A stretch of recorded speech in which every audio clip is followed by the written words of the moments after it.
sure you can hear me. I can see the volume meter going. Okay. The song's gonna end right now. On its own. Perfect timing, right? Isn't that awesome? Okay, cool. So hello everybody, how you guys doing? You can't see us, Welcome. Welcome. Yes, hold on, I'm going over right now. Alright, here we go, guys. There we are. Hello Hi. everyone. How are you doing? Welcome. Hi, everybody. Hope you guys are having a good one today on Saturday, May 15th.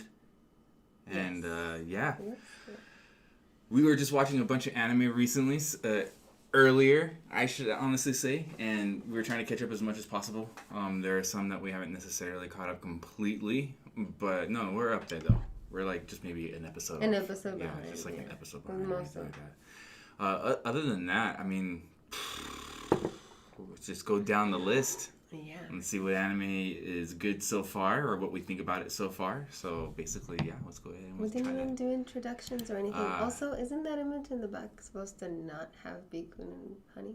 It's supposed to be the plain one. Oh, I guess it is a different image. I can switch that really quick. Give me a second here.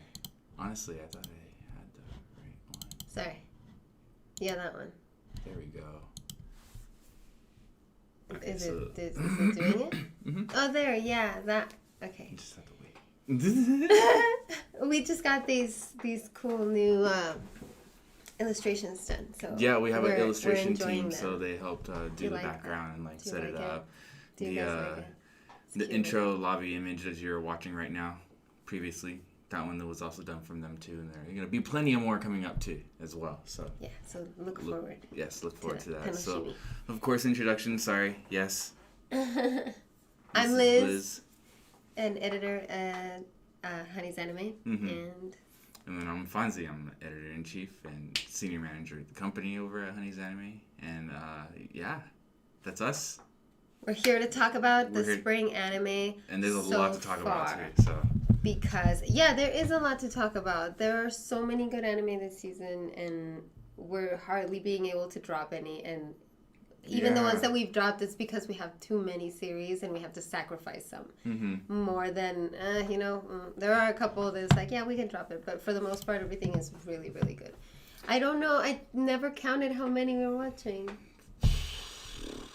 So everything that we're going to talk about today, we at least gave it the 3-episode test, right? Yes. Everything, we at least gave it the 3-episode test. Everything else we're trying to keep up with. So I think there's only 1 or 2 that we only watched, like 1 or 2 episodes. But we plan on binging them later. We're gonna go over what we checked out, what we dropped, what we liked a lot so far, obviously. But total what we checked out is probably around like 29 episodes. I just counted right now. 29? 29. Different shows. 29 different shows, 29 different series. And to be honest with you, I'm not too sure exactly how many we dropped. I think we only dropped like 2? 3 maybe? Maybe 3, yeah. So it doesn't even make, it's what? Like what, 26? 26 now? Like, so much anime. Yeah. But you know what? It's because the season was surprisingly good. It was really good. And this isn't even counting stuff like Shaman King, which is, as one of our writers puts it, or well, some people say, I guess, in Netflix jail. And it's like, we're still waiting, So we're waiting until it's on Netflix and then we'll watch it. But there are a couple of, Godzilla. So that's not included in this discussion. Godzilla's not included in this. There are obviously some. So the Netflix ones, basically. Yeah. A lot of the Netflix. If they haven't come out, we haven't seen them. If they haven't come out on Netflix, Yasuke's out, but we haven't seen it yet. We're catching up on everything else because it's because they all come out at the same time with Netflix, and it's scheduling. It's easier to do episode by episode. Come on, Netflix, give us simulcast. If they can do some simulcast, everybody else does it. That'll be really great. That'll be freaking great. Let's do it. Okay. All right, guys. Okay. So let's go ahead and we'll go down on the list. I put everything in random. I'll just pop them up on the screen and then, in no particular order. And especially in no particular order. Cheers for your Saturday. Oh, yeah. Yeah. Happy Saturday, everyone. Cheers. Happy spring season. We hope you're enjoying it as much as we are. Yes. Especially, if you're able to go out because you're fully vaccinated and everything. So, yeah. Here's to you guys. Well, I meant the spring anime season, but No, I'm just saying those who are. Okay. Those who are. Yeah, enjoy. Okay, so now we got the first series. Let's do it. And surprisingly, I think this is one that we actually ended up dropping. We did end up dropping this. Fairy Ranmaru. Fairy Ranmaru. I still want to binge it at some point. I didn't like it too. But, here's the thing. Loved the first episode. But then, by the second episode, you know what kills that kind of anime for me? Is the transformation scenes. They really. That's right. She was saying that it was a lot I was telling him, Sailor I'm Moon like, style. I dropped Sailor Moon because of that specifically. Like, I would have loved to be able to watch the story and the show and what really is happening besides the transformations and the battles, and it gets tiring for me to see it every single episode. So sorry, Fairy Ranmaru. If it wasn't for that, I might want to watch it more. Like, I do want to binge it. Oh, but I don't know how many times I can sit through the transformation sequences. So that's that's my only like I don't know what to say. For it. I don't like I like it. Animation is great. It's nice. I just don't like to go through that whole sequence again. Like where maybe even like half to a third of the whole show is just nothing but like repeat assets on screen. And it's like just you're seeing the transformations over and over. It is a different guy each episode. Like if you're there for the hot guys, definitely, I would say like go for it. And they'll stop at every point that you want to stare at longer. If that's your point, your goal with your anime watching, Fairy Ranmaru is for you. But if you want to know more about what's going on and stuff and not waste time with the same transformation a million times, then maybe not. Okay. They are hot, though. They are pretty cute, I guess. They're hot when they transform. Some of them are hot before they transform. Like it's interesting. So. Well, it makes me want to go back and watch that one series. There's a series called Magical Girl Ore. Yeah, it reminds me of Magical Girl Ore. That one's so funny. In a way, because it's the male in the Magical Girl scene, but but then there's a whole nother side on this. It's really funny. It's really funny. Okay, so the next one we have is Higehiro. Oh.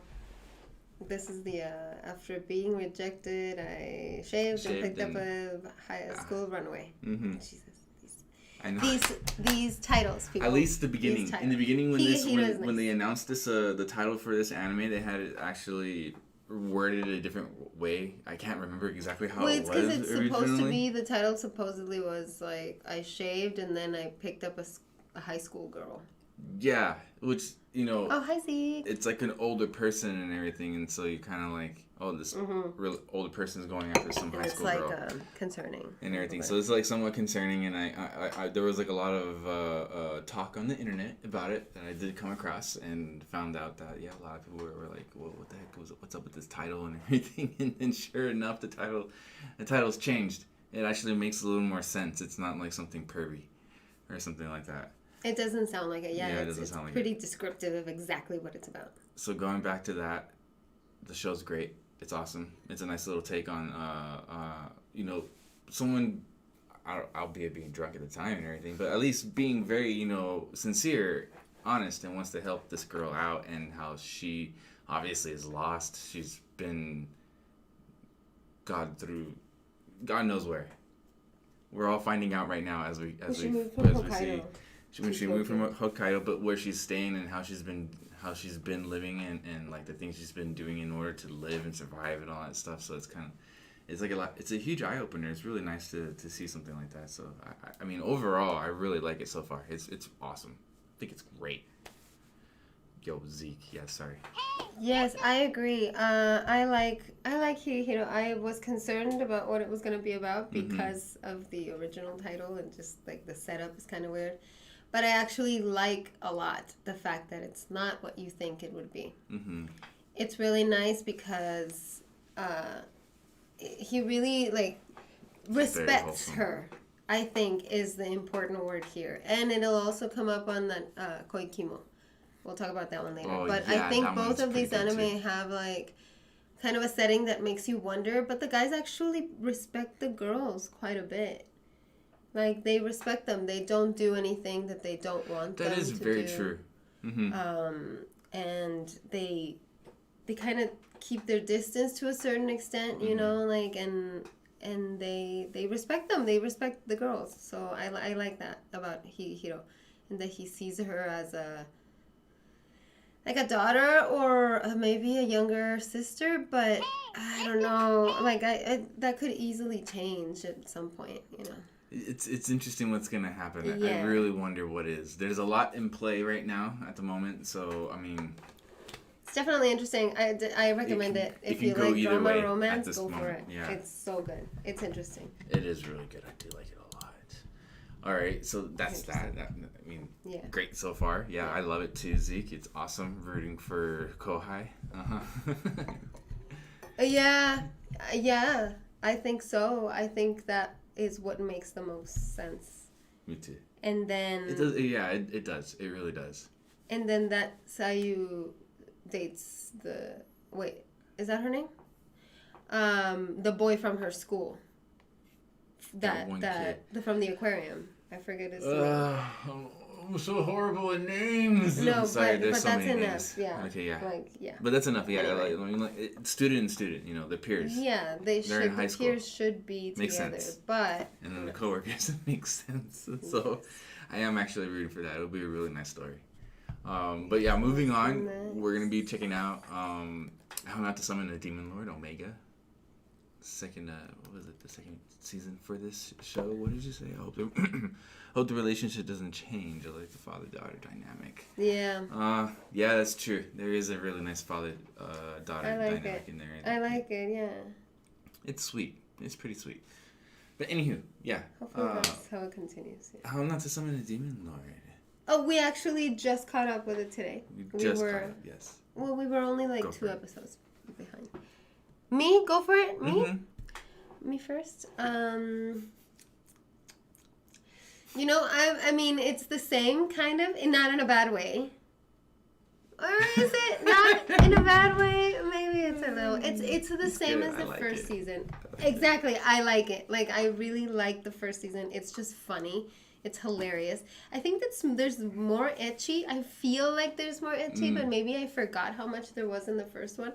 But then I remember that whole thing with the summoning and the... Yeah, so no, I guess it's the same. But it's really good. It's really funny. At first, I didn't like how they were drawing him because I know they changed studios. Oh, in the beginning? Yeah. Yeah, and I wasn't liking the face so much. I used to like him a lot. I used to find him pretty hot. And Diablo. And then, I don't know, I was kind of like, not so much. But it changed. Like, in these last couple of episodes, he looks more like what I remember. Like, he looks sexy again. So, like they got it. And everyone's hot. Like, they focus more on the girls. The girls look amazing all the time, for sure. But it looks like his design got a little better. Mm-hmm. Other than that, it's the same as the first one. It's hilarious. It's great. It's edgy. There are boobs everywhere. It's great. Yeah, it's great. Is great. It's hilarious. It's pretty good. I like it a lot. All the same reasons as far as what she's been saying, other than the fact that, it is edgier. It really is. It is? I think it's slightly edgier right out the gate, to tell you the truth. And I really love this past episode that actually just aired too, because that was really funny. But it's also showing his OP-ness again, and how he's defeating like these demon lords or wannabes, like in his eyes or some shit like that.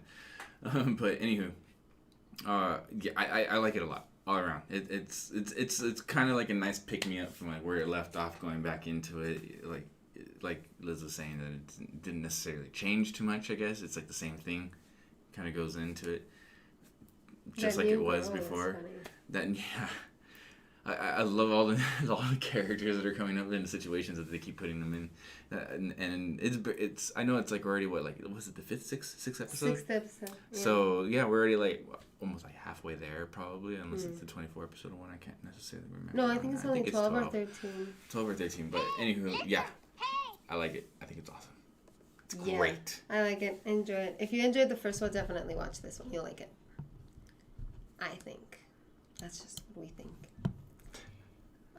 Okay, so the next one that we have going on here, we're going to be moving forward with is I've been killing slimes for 300 years. And maxed out my power. My level. My levels are... This is really funny. I like it a lot. It's really like... It's a slice of life. Go for it. It's a slice of life isekai. Go ahead. No, go. It's a slice of life isekai, and I at first wondered like, it's probably not going to be like super fun, but it's actually really funny. It's cute. I do like it a lot. It's definitely cute girls doing cute things, but it's different and it's really funny, and the voice actors are just like so good with their timing, and it's good. It's cute, but it's funny.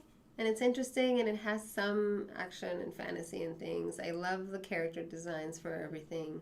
Mm-hmm. There's some etchiness and stuff there. There is for sure. But yeah, I like it. I think it's nice as a cute isekai, like a nice chill slice of life. Mm-hmm. Fantasy slice of life. Nice. Okay. I agree. It's simple. It's nice. Subtle. Beautiful. The art's really nice. The character introductions and the development so far is like it's awesome. The situations that they bring upon themselves to like have all of a sudden like this group that they're forming unknowingly in a sense, because it's like not something that the main character wants at all, but it's really good. So I mean, yeah, it's super lighthearted. It's something fun to watch, and I like it a lot too. So like that. I've been killing slimes for 300 years. Yeah. I really like that one. It's really good. I'm going to keep watching it. So far, it is good. I like it a lot. I like the oblivious OP main character. It's kind of like supposed kid from the last Dungeon Boonies. From last season. This reminds me kind of that. Because she's like OP and she didn't even realize it until someone brought it up. Yes. And then everyone's looking for her to... to like battle her and stuff. Mm-hmm. So it's pretty similar. Nice. It's really funny too. It's good. I like it a lot. I really like it a lot. Next we have is one that's actually pretty good. It's getting a little better, I think.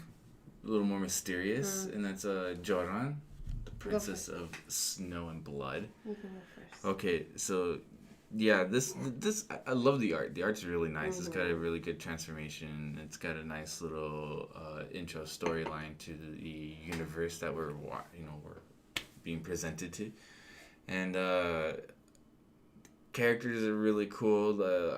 Whole revenge story. Yeah. And I like revenge stories in anime and manga. That's actually something that's pretty intense. It's pretty cool, but at the same time, it does seem tad slow. I do feel like you could probably speed up a little bit more, but other than that, I like it. It's pretty cool. It's got a nice little diverse set of characters.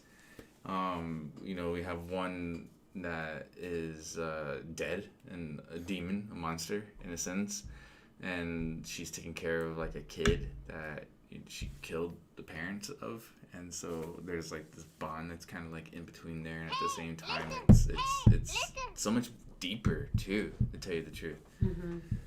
And then you got the underworld and the organizations that she's working with, and then her trying to get her revenge. It's pretty cool. I like it a lot.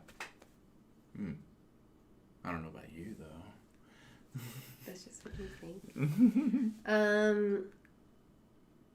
Yeah, I mean, I like it. I don't dislike it. I really like the art, for sure. Mm-hmm. The character designs are gorgeous, and the animation and some of the... It kind of like, her fire reminds me of, it's not the same, but it reminds me of Demon Slayer water and stuff like that. So it's really pretty. I love how it like changes, like goes from like a face to a skull with the flame. It might be the same studio. I don't know. It seems like it would be. I haven't actually looked it up because we've been so busy. But yeah, anime, work. It's gorgeous, but it is very slow. And then at first it's kind of like, it even feels like, oh, this should end here. Like, this should be the end of this show. And then, obviously, there's, like, a twist here and a twist there. But it's also a little bit predictive after the first twist. Like, when the first bad guy shows up and you're like, oh, my God, already? This guy? It's like, it's only episode 3. How is that possible? And then after that, it just kind of, like, slows back down again, but it gets, what did I say? What was the word? A little predictable, I think. But it is a little slow. I wish it were a little faster. I mean, but we're enjoying it. I want to see where it goes. I definitely do want to keep watching it. Yeah. So Joran is something that I like a lot. Jordan is so far, it's good. Agreed. It's good. All right, so the next one we got that we're gonna talk about is Koikimo. This one's really good. That one is really funny. It's interesting. It's something. I don't know what to say. Go for it. Yeah. Okay. I'll be quick because I actually can't recall if there was an anime that I can compare to this, to tell you the truth, and like, because it seems very assertive, especially for the times that have been going on right now around the world. But at the same time, like, this guy is pretty sincere. It seems like he actually likes this girl and has feelings for this girl and everything. You know, she's in high school. He's like, what? Is he like 10 years older or something like that? 10 years older. Yeah. Oh gosh, but like the things that he goes through to give to this girl, this high school girl that saved his life. Oh man, it's pretty intense. His reactions. So I mean, I like it for that. The art's really good. The voice acting is awesome. It's like awesome right now at the moment. The storyline is very nice too. This is something that's almost kind of like Higehiro. Yeah. You know, where as far as the relationship is going here, because you have like an adult and you have a high schooler.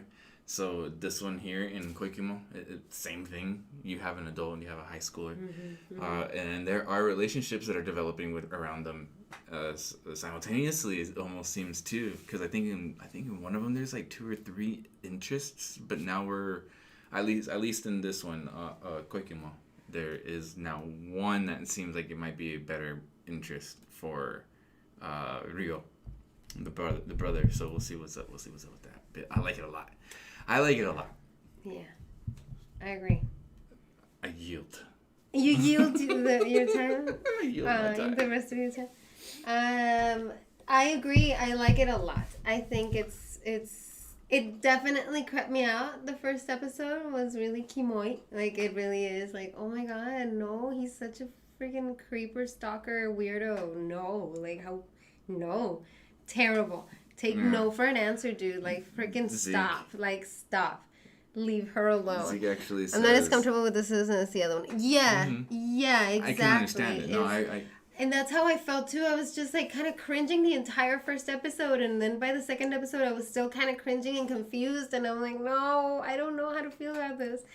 And then it continued. And I noticed that he does send her a lot of gifts and stuff. But he still respects her and gives her space. Yeah, that's what I'm saying. Like, it's sincere. And he cares. Like, and he's... Exactly, yeah. It's not a random obsession, which it would seem like it is. But more importantly, he never touches her. Yeah. If she doesn't want him near, you know, like, he just sends her gifts and is always there, and it's really annoying, but he never overdoes it. Like, he respects her, and even though it's really weird and really cringy the first episode or two, it gets better because you see a relationship between 2 adults. Yes, she's a high school student, but she's probably 17 and gonna be 18 soon. It doesn't matter. She's starting to think like an adult because she's going to be one soon, and I feel like she's smart enough to think about this. Like, she's not 12, you know? True. I mean, is my point. The laws in Japan too. I think it's like, I think 16 it's okay, yeah, or something like that. I think that's a legal age limit in Japan. So I mean, if you look at it that way, past that age, yeah, it's for sure. It's the laws. I'm just saying. That's what's the law. I'm just saying. So I mean, in that sense, it's not too bad. I just what I'm hoping and waiting for, and I don't know, not as a prediction, but what I would like, because I don't know the manga, I haven't read it, is that they continue like this, and then she turns 18, and then they start dating. Like that. Or 20? Should it be 20? That's too old already. No, 18 old. Should be good. You know, or she graduates high school, and then they get together. Yeah, something like that. That's interesting. Okay, I'm down to see what happens. That's what I would like. What developed from here. I'm gonna keep watching. I do like it. It is weird in some weird way. Yeah. You know, like maybe more than one. To tell you the truth. Yeah. Okay, but well, yeah. Okay, Zeke says I have a sister who is 10 years younger and would never have dated one of her friends. No, I think it's fine. I think 10 years aren't really that big of a difference. As long as it's, from like a legal age and up. I think it's not a big deal. But that's just me. I think it's fine. But that's just me. That's what I say. No. It is weird. I don't think so. No. I don't think so. Yeah. Moving on, though. Anyway. Yeah. We'll get out of this rabbit hole discussion. Oh, yeah. We could be here all we could be here all day. Okay, so with this next one that we got, it is obviously a popular one. Oh, okay. My Hero Academia Season 5. So this one's nice. We did finish the most recent episode as well that we were catching up on. And yeah. Go for it. It's okay. It's the same thing. It's like it's another competition that's kind of going through again. Mm-hmm. We're watching them experience new strategies, new allies that they're fighting against, so they know exactly what they're capable of, and that's about it. Like so far, there hasn't really been anything else. Maybe in the beginning of the season, like the first episode, second episode, maybe around there, things got a little intense because it was carrying on from the previous season. So, other than that, yeah, I mean, it's alright. I like it. I'll watch it. I'm a shonen freak. I'll watch it. Same. And read any shonen out there. So, so yeah, that's my take on it. It's My Hero Academia Season 5 it's alright. I'm working on my top 5 list as we speak. Just so that I don't forget. I have notes. I'm taking notes. Yes, I too am enjoying it quite a bit. The Bokuwaka, the My Hero Academia 5, it's been a lot of battles. It's basically it's reminding me of World Trigger, the second season when it just started and it's like, all right, let's go right into it. Everyone's doing this, go, and then it's like the battles. Yeah. And so we were just watching battles and battles. No explanations. It just between themselves, like not even villains. Hit the ground running. Just them. It's like practice, competition, and it's like okay, cool. But it's really nice because like you said, like they're getting to experience different things, but also it's kind of like that time skip time where you get to find out everything that they've improved. Like One Piece did it after the 2 years, and a lot of anime do it. When after there's 2 year time skip, even if it's like the summer, like these kids spent the summer either actually fighting villains or in school learning like they were supposed to because they weren't involved in all the other stuff. And so now they get to fight against each other, and it's really cool because we get to see where they're at now before they face the next villain. So that's basically what's going on. It's awesome. Again, like Fonzy said, I love shonen. I'll watch that all day. So yeah, I like it, love it. All the thumbs up. Watch and read it all day. My Hero Academia. Yeah, for sure. It's so good. So great. Cool. Okay, so yeah. Other than that, Zeke, you were asking. Oh, he's asking what you were drinking.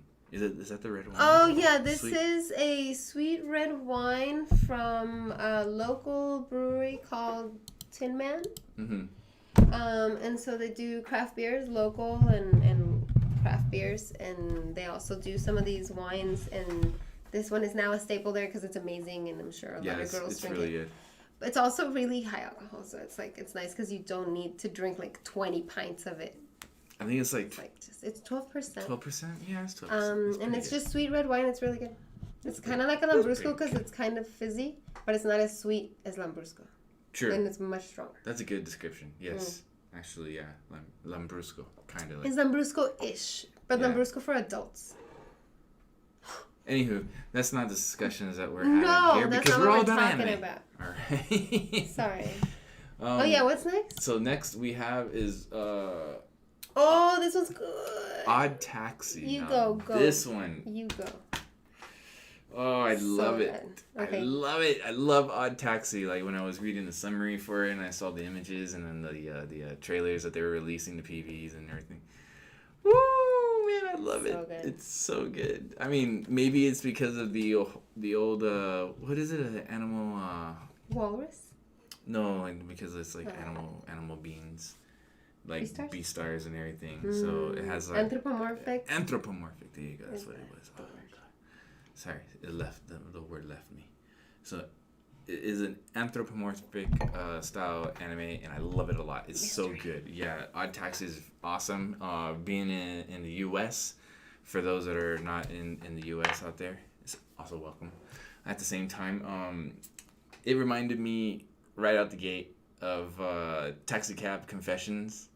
With the crazy little mystery in there that almost kind of like was around Taxi Driver with Robert De Niro. So that was like a combination of those two things. Like a little combination of those. More Taxi Cab Confessions at first, to tell you the truth, and then a little hint of that Taxi Driver. And it kind of has that, you know. It kind of has that. Yeah, because it has that thing that's happening with the idols and the. And then criminal organization or something, at least one criminal hitman or something, like working for the Yakuza or something. So I love it. I think it's awesome. Yeah. It's great. The storyline and how they're connecting too. It almost kind of has like that what was it, that Guy Ritchie, Quentin Tarantino kind of feel to it. Yeah, it does. It does. That's why one of the reasons I like it is because it feels like a movie. Mm-hmm. It feels like a movie you've watched at some point, and it's really cool. And yet it surprises you. Like, it's not predictable, and you're still invested in, like, what's happening, and who is she, and why are they doing it? And the character, the writing for the characters is so good, and the voice acting is amazing, and, yeah, the art is so unique, and just the mystery keeps going, but the comedy is like dark comedy, and it's just great. It's really, really good. It's about a taxi driver, a grumpy taxi driver, and a mystery that it involves other people, and you get to know their stories, each one of their stories, and then how they're connecting and intersect with the main mystery that's being dealt with, and just the writing is amazing, and it's great. Yeah, big recommendation. This for Odd Taxi, for sure. Odd Taxi, I highly recommend. Odd Taxi. I highly recommend Odd Taxi. That's really good. Loving it. Sorry if I kind of be a little biased on that, but well, that's. I mean, we are only so good people. Though. It's so good. That's true. That is true. We're only two people. We're only two people of millions out there. Yeah. All right. So the next one that we got that we're going to be talking about, which is completely different. 180 genre style. It's Osamake. And Osamake, that one. Go for it. I like that one a lot, actually. That one's really good. The whole backstory to the acting with the kid, the main character. Again, forgive me for the names. Yeah, that's why I'm. Oh, you're gonna check it out? Okay, cool. Thank you very much. His name is Sueharu. So Sueharu, you know, obviously was an awesome child actor. Apparently. Yeah, like apparently. Sorry. And then you have this like little story, kind of like a love story based on a promise and everything, and then you know tragedy happens, and then the characters end up having to reconnect in a different way, and the next thing you know, they are still remembering the promise in a sense, but at the same time you have another thing developing with another girl. And what's her name again? Kuroha. Kureha. Wait, Kuroha. It is Kuroha. Yeah, okay. Yeah, you're right. Yeah, so and then you have Kuroha, who, you know, it's awesome. It's crazy. It's all over the place too. It's a bit of a mess, but that's great entertainment. I love it. It's so good. You know what? Yeah, picking up from It Is a Mess, like it usually is in an anime rom-com triangle or hexagon or whatever this is turning into. It's fun still, even though it's kind of tropey. Fun. It's tropey in a different way because like the whole childhood friend situation, it's like they're all childhood friends, so it's like no matter who wins, the childhood friend's gonna win is kind of the point. So it's not like, oh, in this one the childhood friend will win. It's like one's gonna win because they're all childhood friends. So that's kind of like the thing. So it's kind of cool that they're using a trope against itself in a way. Everything else is kind of tropey, but because of that switch that they made, it kind of changes it all, and it's interesting and it's funny and it switched a lot of things, and it makes it interesting again, even though it's basically the same story. Yeah. And basically the same thing that you've seen done before, but just the way that they've twisted a couple of things around makes it really funny.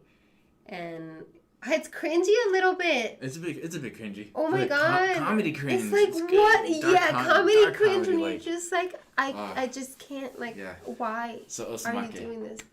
Osamaka is really good. It's doing good, A lot of romances this season, and a lot of them are really good. Yeah, comedy romances. So you can't get enough of those. There aren't enough of those, actually, to tell you the truth. More, please. Okay, so now the next one that we got that we're going to be talking about is in continuation from the previous season, and that is So I'm a Spider, So What? So I'm a Spider, So What? We've also this one's getting intense. Yeah, that one we recently caught up with at the same time. I guess we are caught up with that one. We had a little bet going on because we were like, when's Kumoko gonna... I said when Kumoko comes out of the cave, of the labyrinth dungeon, whatever it is that she's in,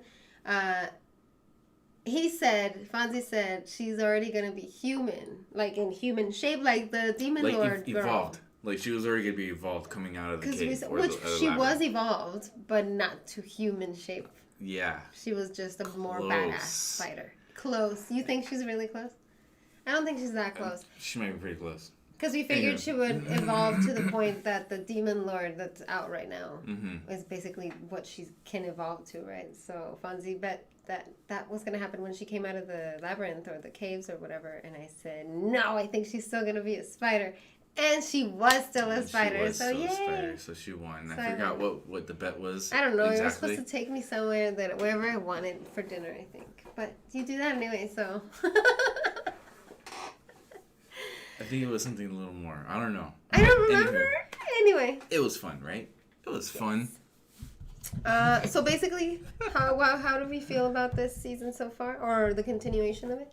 I like it a lot. It's great. It's pretty good. I mean, what can I say? It's been developing more. It's been evolving more. The twists coming out. The whole admin showing up a little bit more now. Apparently, who we think is the teacher.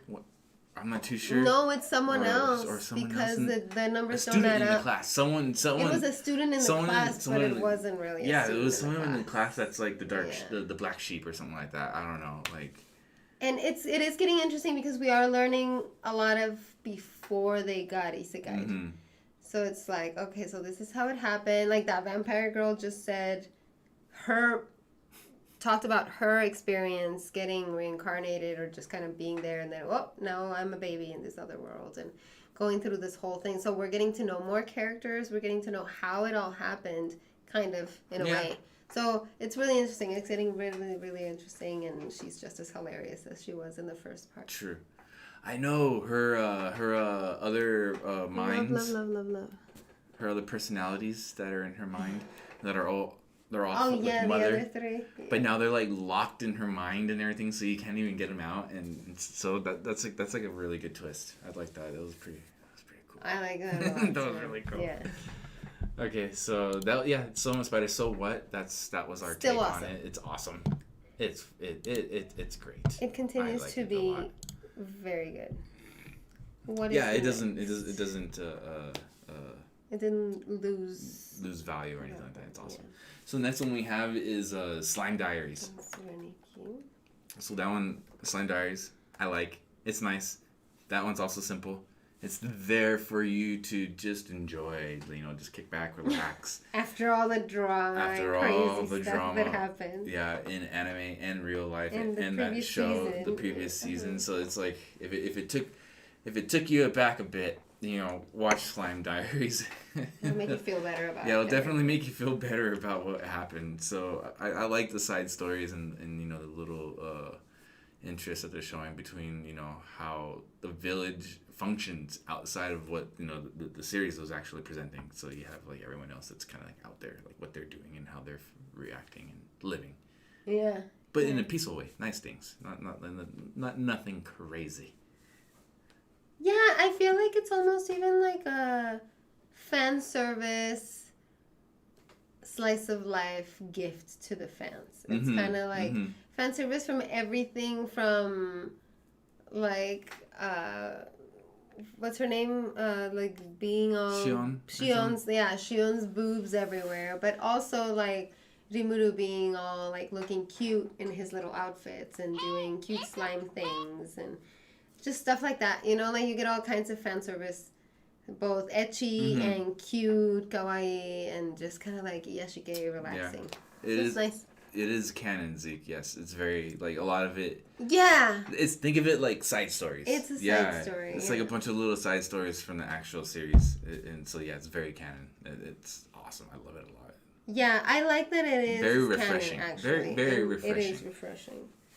So yeah, like if you need a chill out after the crazy war and death and murder from the end of the previous which season, ended happily. So I mean, if you haven't seen it yet, still killed however many. Watch it. It's great. Yeah. Just watch it. It's the best isekai. It's the isekai. This and Ray Zero, I think, are the best isekai ever. Oh, that's true too. That is very true. Okay. Better even than Sword Art Online, dare I say. No, I agree. Yeah. I agree with you. Okay. Oh yeah, what's next? The next one we got. That was Slime Diaries. So now we got those Snow White Notes, which is the shamisen. Mashiro no Oto. It's in Japanese. Mashiro no Oto, and it's that shamisen anime. Yeah. Yeah, Mashiro sound. I guess. So this one's nice. I like it a lot. At the same time. Like I don't know if I like this is something that I wouldn't mind just kind of dropping because I kind of get it. I know what's up. I know what's gonna happen. It's very cliche in that sense. And then it's a bit predictable. I do like it a lot though because I believe what I saw online was that like a lot of those songs are just straight up obviously original that they presented for the anime. Some of them are traditional sounds. But of course, like how the story of the series is presenting is that you follow you improvise, you improvise. You follow a certain technique to a certain point, and then the rest is yours. It's like take it away, put your own sound into it. That's like the whole point of what's going on right now. So yeah. Other than that, I mean, I like it a lot, but that's you know the gist of it now. That's it. Like that's basically everything. That's basically that's it. I don't need to continue watching. His mom though is crazy. Okay. I'll leave it at that. Crazy. Go for it. Yeah. His mom is crazy. Crazy cool. She is a crazy bee, but like she's super hot. She's famous. She is kind of like a stage mom. She's definitely a stage mom. She's waifu material. Not my mom. Oh my god, I'm sure many people would say. She's waifu material. Yeah, she's waifu material. She's like waifu, MILF, whatever you want to, whatever. Yeah, she's great. I like it. It is a little predictable. Honestly, what keeps me there is the art design and the music, because I do like it. The music's pretty I love the cool. music, and I love the animation when they're doing it, and I like the visuals and the music of it, and so that's like really the only reason why I wouldn't drop it, because I like how it looks and I like how it sounds. So I'm down to watch it. But it is predictable, and it is kind of like, you do know what's gonna happen. When we're watching anime together and everything, it's usually it's like decisive when we have to drop things. Yeah. So if it's like, oh, I still want to watch it though, and then she's like, okay. it's like, okay, all right, and vice versa. But then if it's like, I don't, yeah, I'm good with this one, and then she's like, okay, let's drop it completely. It's like, all right. So if neither of us is like really dying to watch something, we'll drop it. But we'll watch it for the other one. Mm-hmm. Like Hidden Dungeon, only I can enter. I would have dropped that one like that. Like I wanted to keep watching it. And we did. It was okay. It was alright. Yeah. I mean, I don't think like our time watching it was a waste. No. Because there are some shows. Could have been better. It could have been better. But it was alright. It was slightly anticlimactic. But that's not what we're talking about today. So that was the Snow White notes. Yeah, if you like slice of life, you like music, you like Japanese culture and pretty boys. Check it out. Check it out. That one's good. It's good. Okay. Music's good too.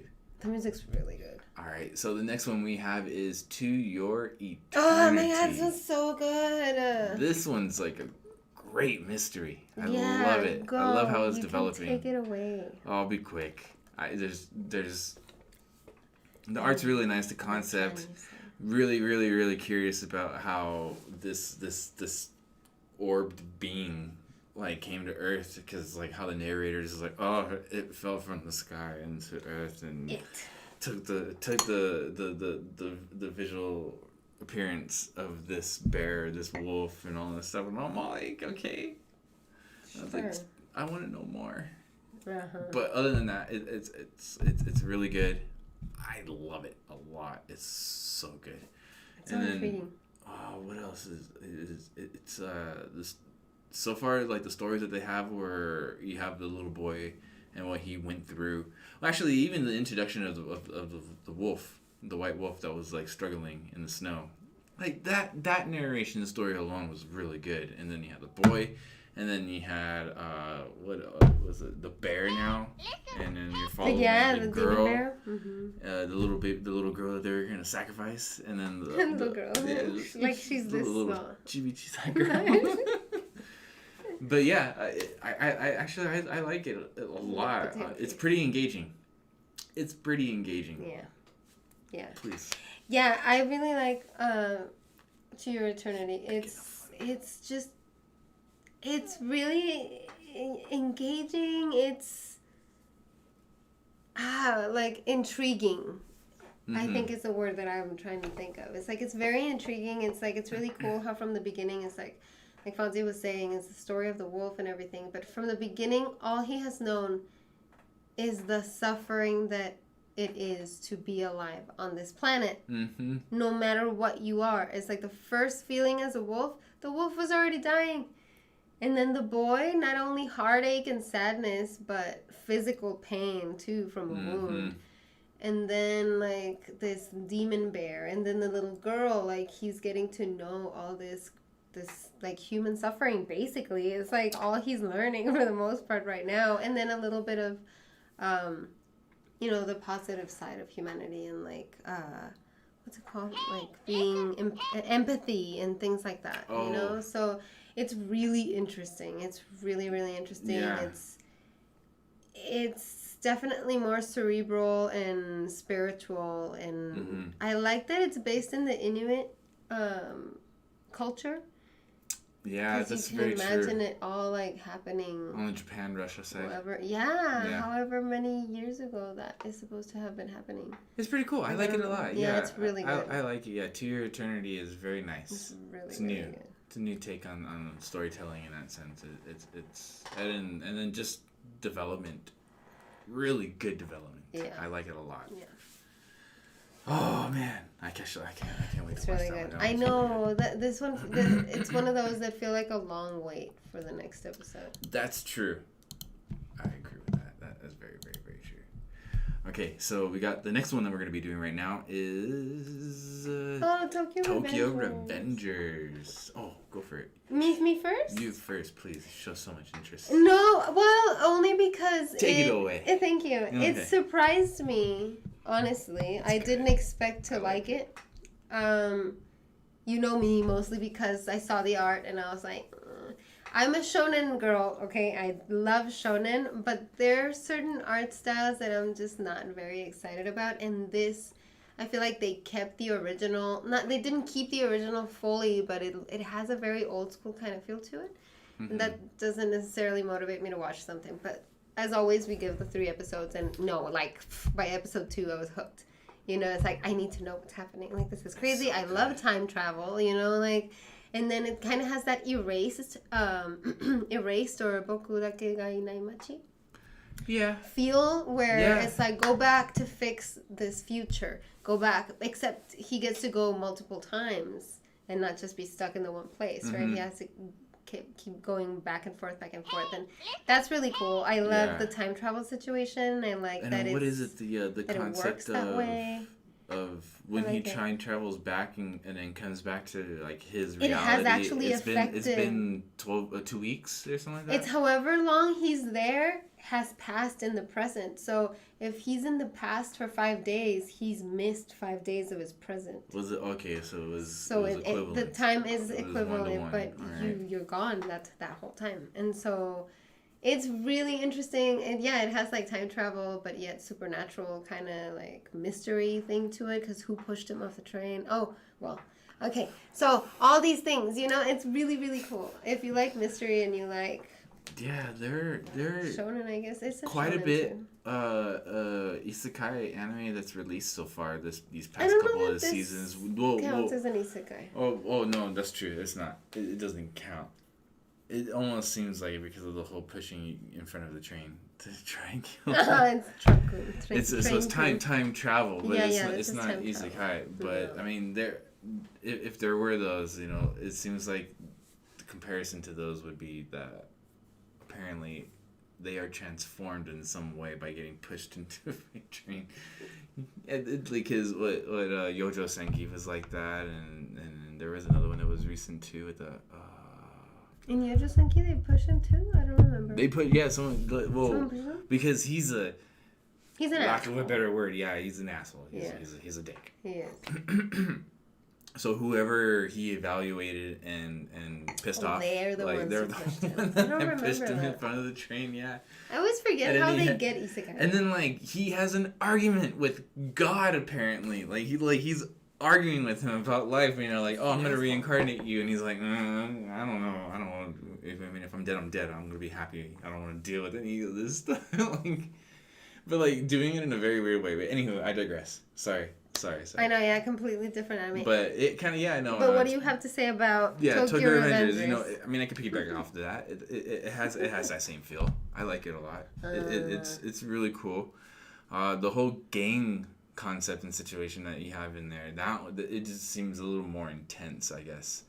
A lot of build up for a grand finale. It just feels like it's gonna be something really nice. I like it a lot, and I in the community, as far as what I've read, not willingly, just kind of came across and stuff like that. I mean, the manga's awesome. Apparently, it's great too. Yeah. Throughout, so I'm pretty excited about this. And other than that, that's my take. That's my take. I like it a lot. I was trying to see if they have released how many episodes it's gonna be, but it doesn't say yet. So I mean, who knows how long? Who knows how long it can? I think it's a pretty. I hope it's at least 2 seasons, because there's a lot. No, happening. I think there's like 24. No, 14, 15 volumes the last time I remember seeing it. But anywho, it anime, manga, it's great. From what I hear, manga, from what I hear, anime, awesome, because we've seen it. Yeah, that's awesome. Yeah, I recommend it. Either. Okay, but I would like it a lot too. Yes. So the next one you have is another 180 in genre. It's something completely different. This is so good, you guys. The text isn't there for it, but it's the Pretty Boy Detective Club. Bishonen Tanteidan. I was trying to remember. Tanteidan. I guess I should have used the image that has the text on it. It's the Pretty Boy Detective Club is awesome. It's by Nisio Singh. I always mess up how to say the name. Nisio Singh. Is that it? Yeah, and he's the one that wrote the Monogatari series.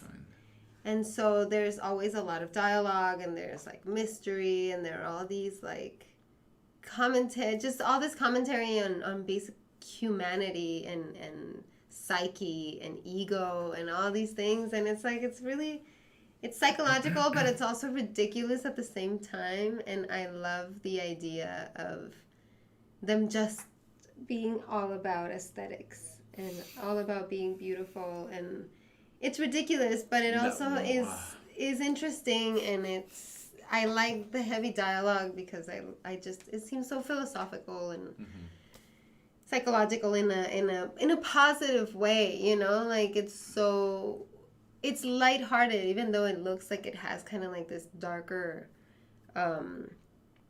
what's it called, aura, I guess, energy. Like, it does. You know what? It does kind of seem a little dark. It has the Bakemonogatari feel, you know, because the creator, I guess, it must be, because it feels a lot like it. I never paid attention to it.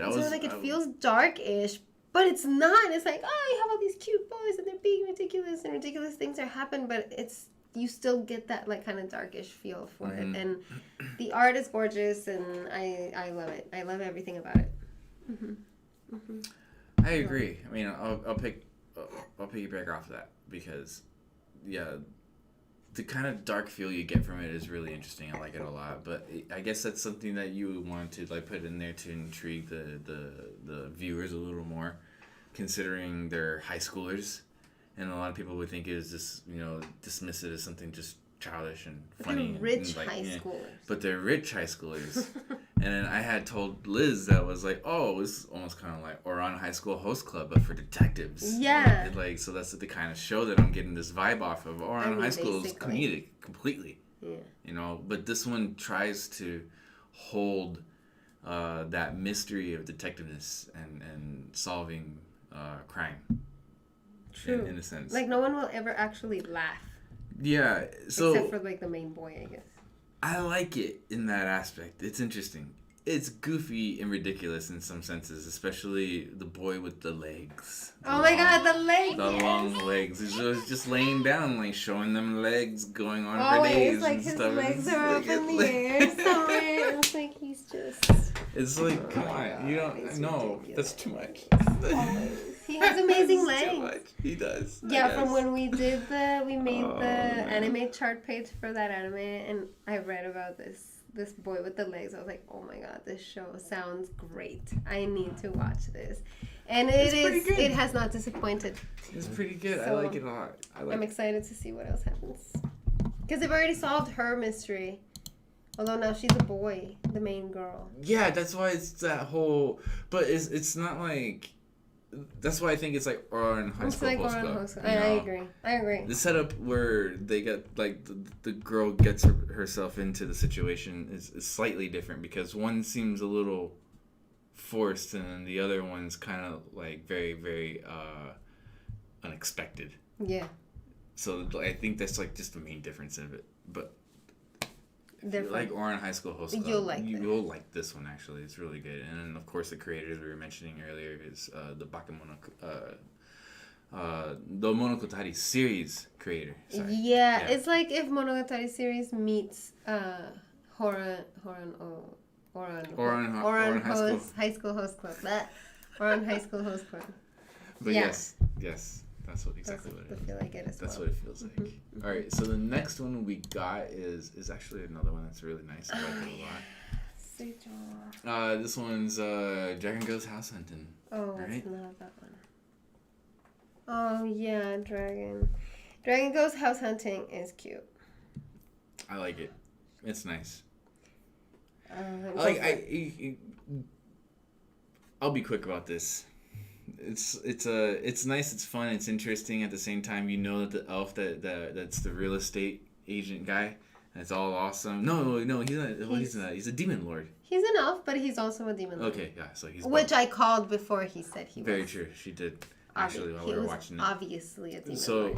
So yeah, he's a demon lord. He's badass. He's OP, and he knows this dragon's like father or something like that, because he tells stories of this dragon that he hung out with and all this stuff, and like it has to be his Letty's dad, like it has to or be something. So you think that'd be crazy? How cute. Yeah, because like, this demon lord elf obviously he's got like some sort of immortality, or I guess like he's been around for a while. I mean, he's probably been around too, but anywho, he knows Letty's dad.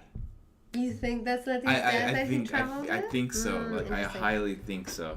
Yes. So I like it a lot. Yeah, Letty, I like this one. Yeah, it's a good one.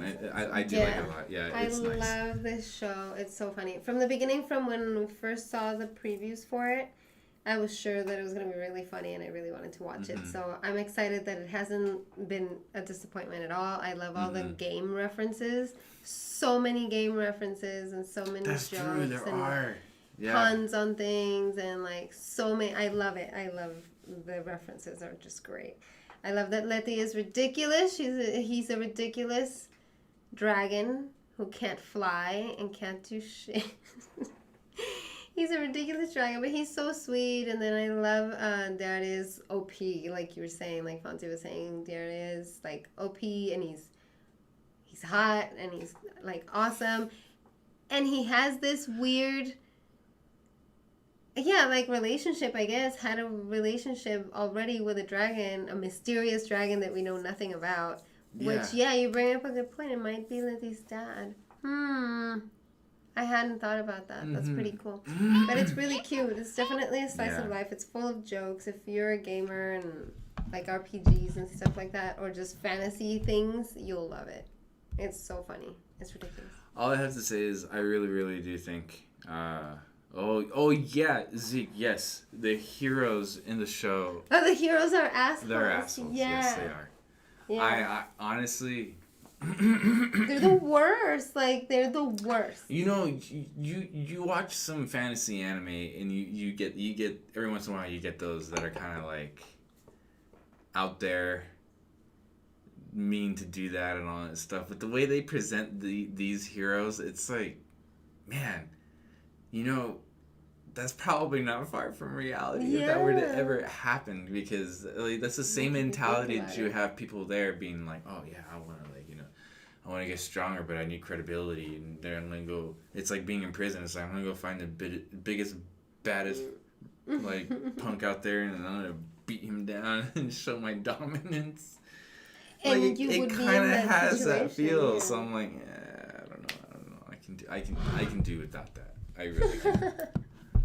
But other than that, it's a good show. I like it a lot. I like it. It's very heartwarming.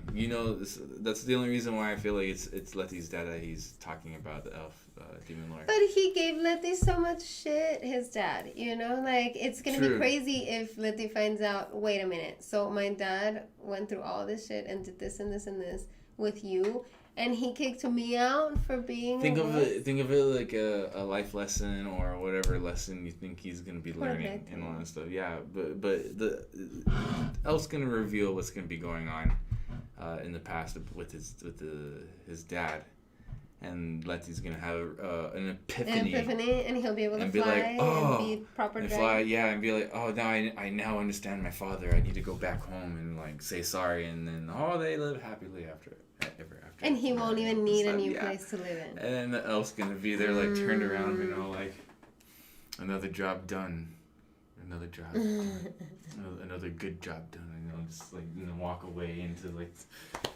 into his magical realm. The Minecraft episode, is that the one, Zeke? Is that the one where he keeps messing things up, like?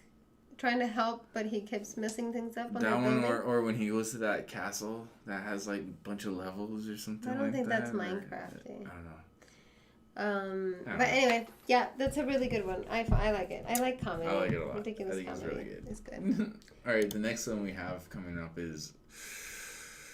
It's a good one. Oh, this is a good one. Yes, Fruits Basket. Fruits Basket. The final season. Yes. Do you want to go? Go. Okay, I'm just really excited. Now we're knowing a little more. You have this hatred.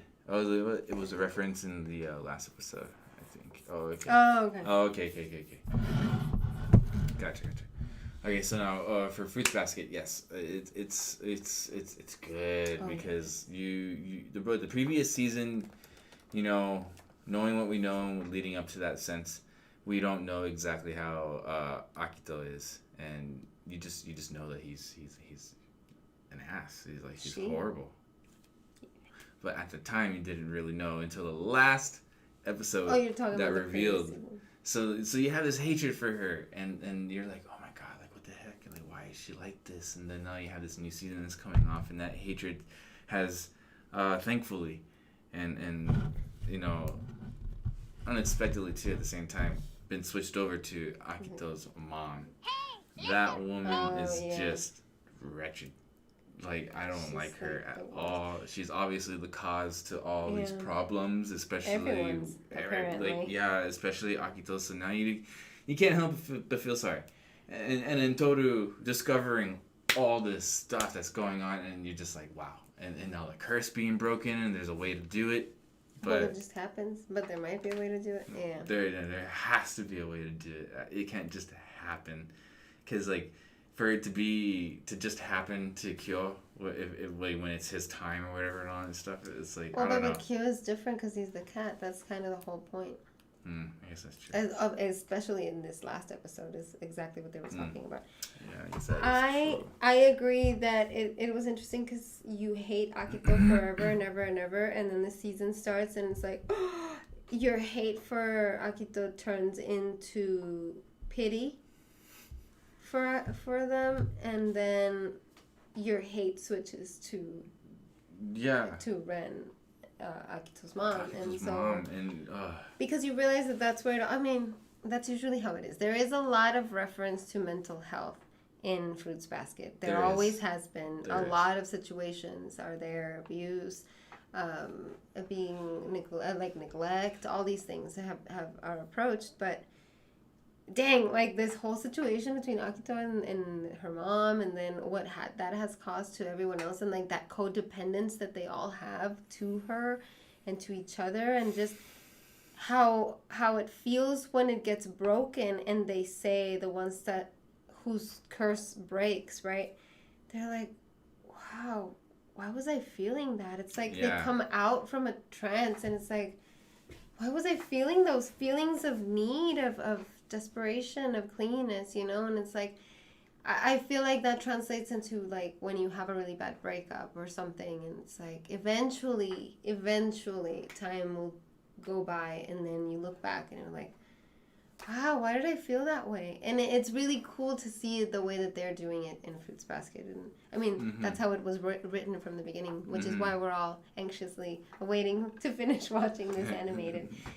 It's amazing. Yeah, if you've been following Fruits Basket, I recommend you continue for sure. Yeah. It's really good. And Zeke, I totally understand. I feel you on everything and all that stuff.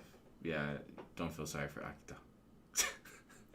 No pity. Akito is awful. And everything. Yeah. Akito is awful, but I can't. Like, her mom, like, I do pity her, but her mom is just the worst person in the world. Pretty, like, just like right up there, top 10 with something else. The worst people. The worst mothers and fathers in anime and all that. Like, oof, yeah. Okay. Oh yeah, for sure. Right. Okay, so now another 180 in genres. We're gonna take this turn to a lighter one. That's awesome. Actually, I like it a lot.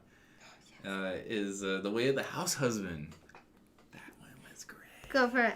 I loved it a lot. I read the first volume of the manga from Viz Media, and it was delightful. It was great. It was a wonderful take on, I guess you could say, a retired Yakuza boss. And basically, he is now married or engaged. No, I think he's married. He's married or... And so he's just there, and he's being the house husband because obviously his wife makes some good money. He probably has some stashed away, because of an ex-boss or retired boss. I'm assuming, right? I don't know how it works, but but yeah. And so you have that factor, as well as him being like very like Maji man, like he's on it and does like cooking properly, goes to classes and listens like very attentively. And so like it's awesome. The one thing I don't understand, to be quite honest with you, is why people end up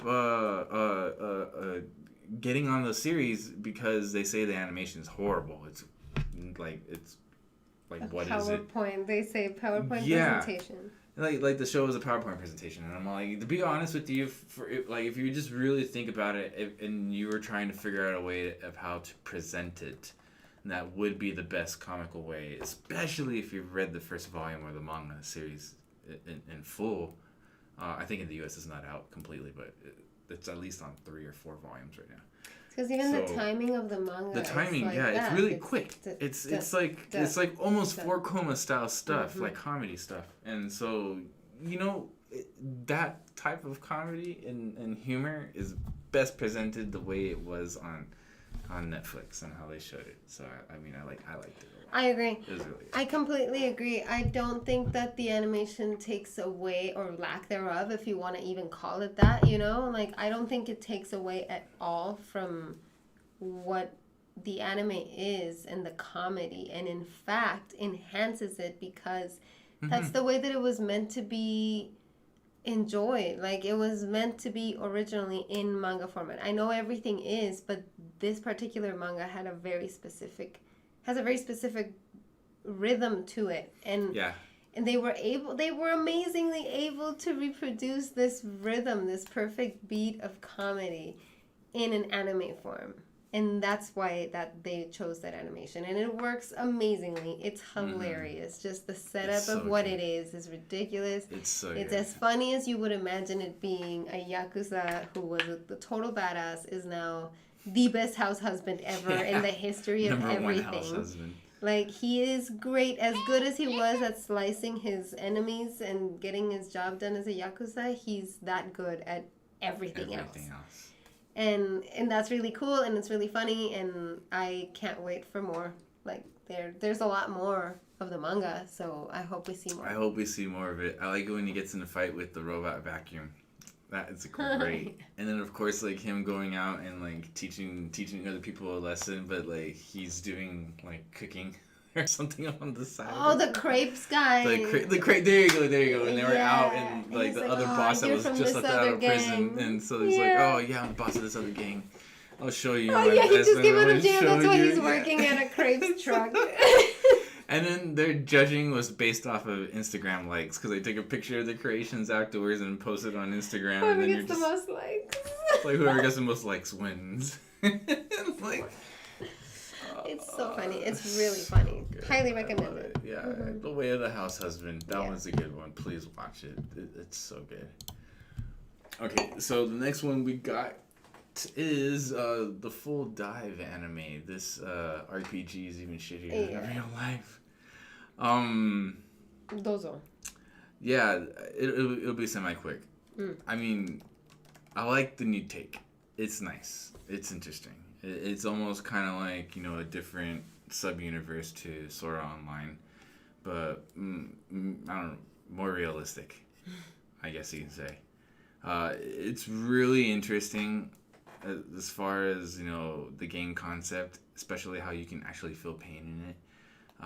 And then the scenarios and the situations is pretty damn unique. So overall, I really like it. I mean, I like it a lot. It's something new. It's interesting, like I said, and I'm very curious to see what else is going to happen. But now that they have that person that supposedly beat the game and has a tutorial and everything, so, like, that's where, like, more comedy, or dark comedy, if you will, is going to, like, ensue. So, I mean, as far as I know, it's nice. I like it so far. It's pretty good. Yeah, I agree. I feel like it is kind of like seinen dark comedy Sword Art Online, where you don't actually die if you die, but you feel all the things. Like, it's just like he complains, the main character, what's his name, Hiroshi, complains often about, it's like, why is this real? Like, this doesn't need to be real in a game. Like, I don't need to smell the garbage. I don't need to feel nauseous when this happens. It's like, there are so many things that feel just... the humiliation when he pees and stuff. And it's like, why? Like, why? So it's really cool, because I feel like it is kind of like a Sword Art Online, but, like, switched to make it just... I guess, a caricature of itself. It's kind of like a parody. Yeah. It's a parody of that kind of anime, basically. It's a parody of Sword Art Online with a lot of ecchi and a lot of dark comedy and a lot of sarcasm. And it's funny. It's funny. I like it. I like the crazy sadistic girl that just showed up. The one that was torturing him when he peed himself. Oh, no, that the one. one that tortures him. So I remember her from the key visuals, and like she's like all super scantily clad. I'm like, who is this little succubus? And it's like, no, she's just some torturing demon. But I love her design, and she's crazy. She's crazy, and it's just funny. It's a funny show. It's in a different way. It's and also you don't know where it's going, you know? Yeah. Like, what is up with this chick that is so on him playing the game? Like, why? That's true. It's like she gets some sort of commission for this. The only reason this even happens. Yeah, it's like the only reason this happened is because this girl forced him to take this game home. But why though? Yeah.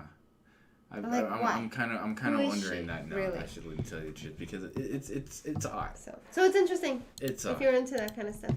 But definitely, it's something new. So I'm gonna be watching it all the way through to see exactly how it's gonna turn out. It's like a comedic Black Mirror. You know? No, I know.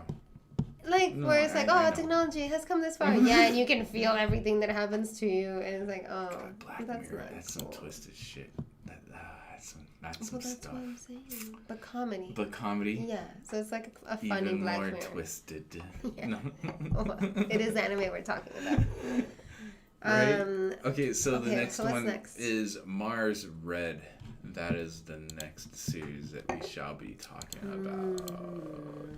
Do you want to dozo first? Yeah, this one will be okay. I'm still kind of curious. It does seem a tad slow for what's going on, and being at like 5 or 6 episodes generated from what we're watching. I don't know what else to say. It's really cool. It's kind of like a more modern, no, not modern, but maybe like a different universal take on like an era in the world. Yeah. If you were to think about, what's that other vampire futuristic one where mankind ended? It was. Is this an anime? Yeah. Is it the one where the kids fight? The blonde boy and the not blonde boy? And they're brothers, but they're not brothers? Yeah. Seraph of the End. Seraph of the End. Oh, why do you know Seraph? Okay, yeah, so kind of reminds me of that a little bit. Why do you know Seraph? Obviously, that one's post-apocalyptic virus. This one isn't. It's just more in the past. But very much developed with technology and maybe even flow of information and all that stuff. Yeah. So that's kind of what I feel about it, and it's all right. It's nice. It's not enough for me to like really want to be involved in it, but I'm gonna keep watching it. I think because I'm curious to see what's gonna happen. Yeah, at this point, it's like you've gone in too deep, right? Yeah, I feel the same way. It surprised me. I honestly thought that I was gonna want to drop it like within the first 3 episodes. What? Zeke says, what an odd reference. Oh. No, why do you know Seraph? Why do you know Seraph? It's just like it. Like, I agree. I hadn't thought about it, but I do agree that it's very similar with the feel, like the stoic vampires, and then like it's not exactly the same because they're not kids and they're not like, all rowdy and stuff. Like, no, it's much more serious and more historical and more, like, it's a lot darker. But I can get that sense of like the vampire thing that's happening, and then vampires fighting vampires, and you know that old chestnut. But the things that I do like a lot about it is that it surprised me because I thought I was gonna drop it, mostly because the art didn't. You would think the art is kind of, it's nice. Oh, the Black Mirror comment. Not reference. Got it. Okay, I get it. That's funny. But yeah, like I like that it's historical, like it's set in this different time, but it's mixing that kind of like historical war era stuff with the vampires and Underworld. And it's It kind of has that. underworld feel. Yeah, like a movie. Really like to think exactly what it would have been like. Yeah. I don't know. There's something about it that it did intrigue me, and even though I thought originally I was gonna want to drop it right away, I'm too intrigued. Like I'm too invested now, and it's like I want to know what the hell is happening. How is this guy who is still human? How is he in charge of all these vampires? And pretty OP too for still being human and everything. He's missing an arm, and it's like what?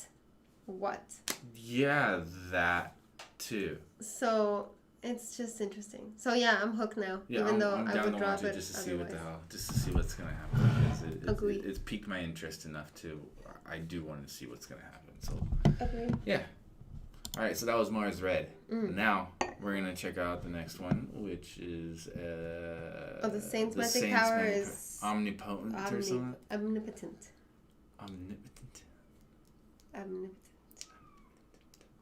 Right? Well, I think you can say it either way. But yes. All right. This one's really good. This one I like a lot. This one's pretty cool. It kind of reminds me of Shirayuki Hime. Yeah, same. Snow White with the red hair, I believe is what it's called in English. Just like that. Just very similar. Snow White with the red hair is not as fantastical or magical, I guess you could say. But this one with the Saints power is omnipotent. That one, or omnipotent. Omnipotent.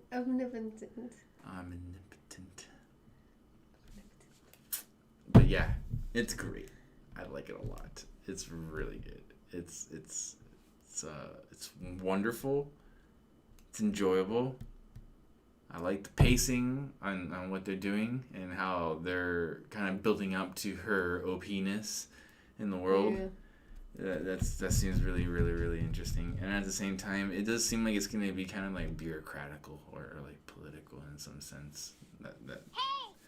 Yeah, right? Like something's going to happen like that. We're going to see what happens, yeah. I like it a lot because it reminds me, to me, it's like a combination between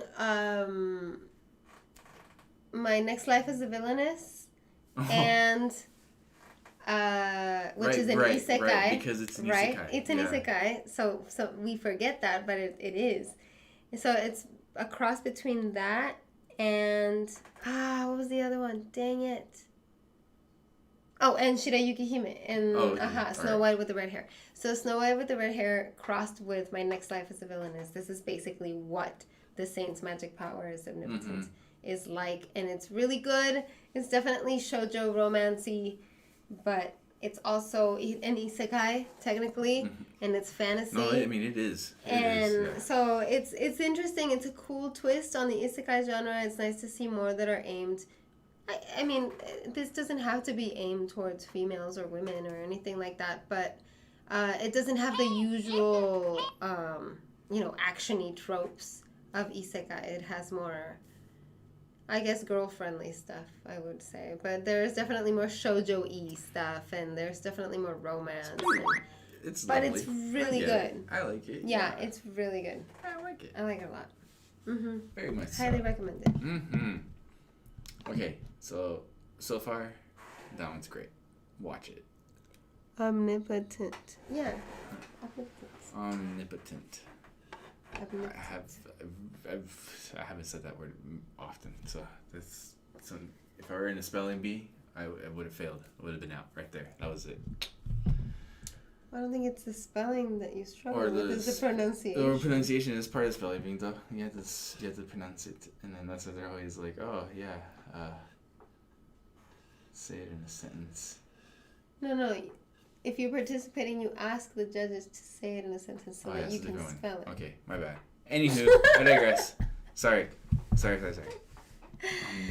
Oh boy. Okay. Let's move on. Okay, the next one. So the next one.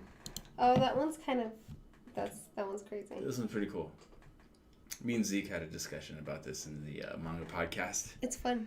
Like, what was it? The first episode of the manga podcast? Like, it's the first or second episode or something like that.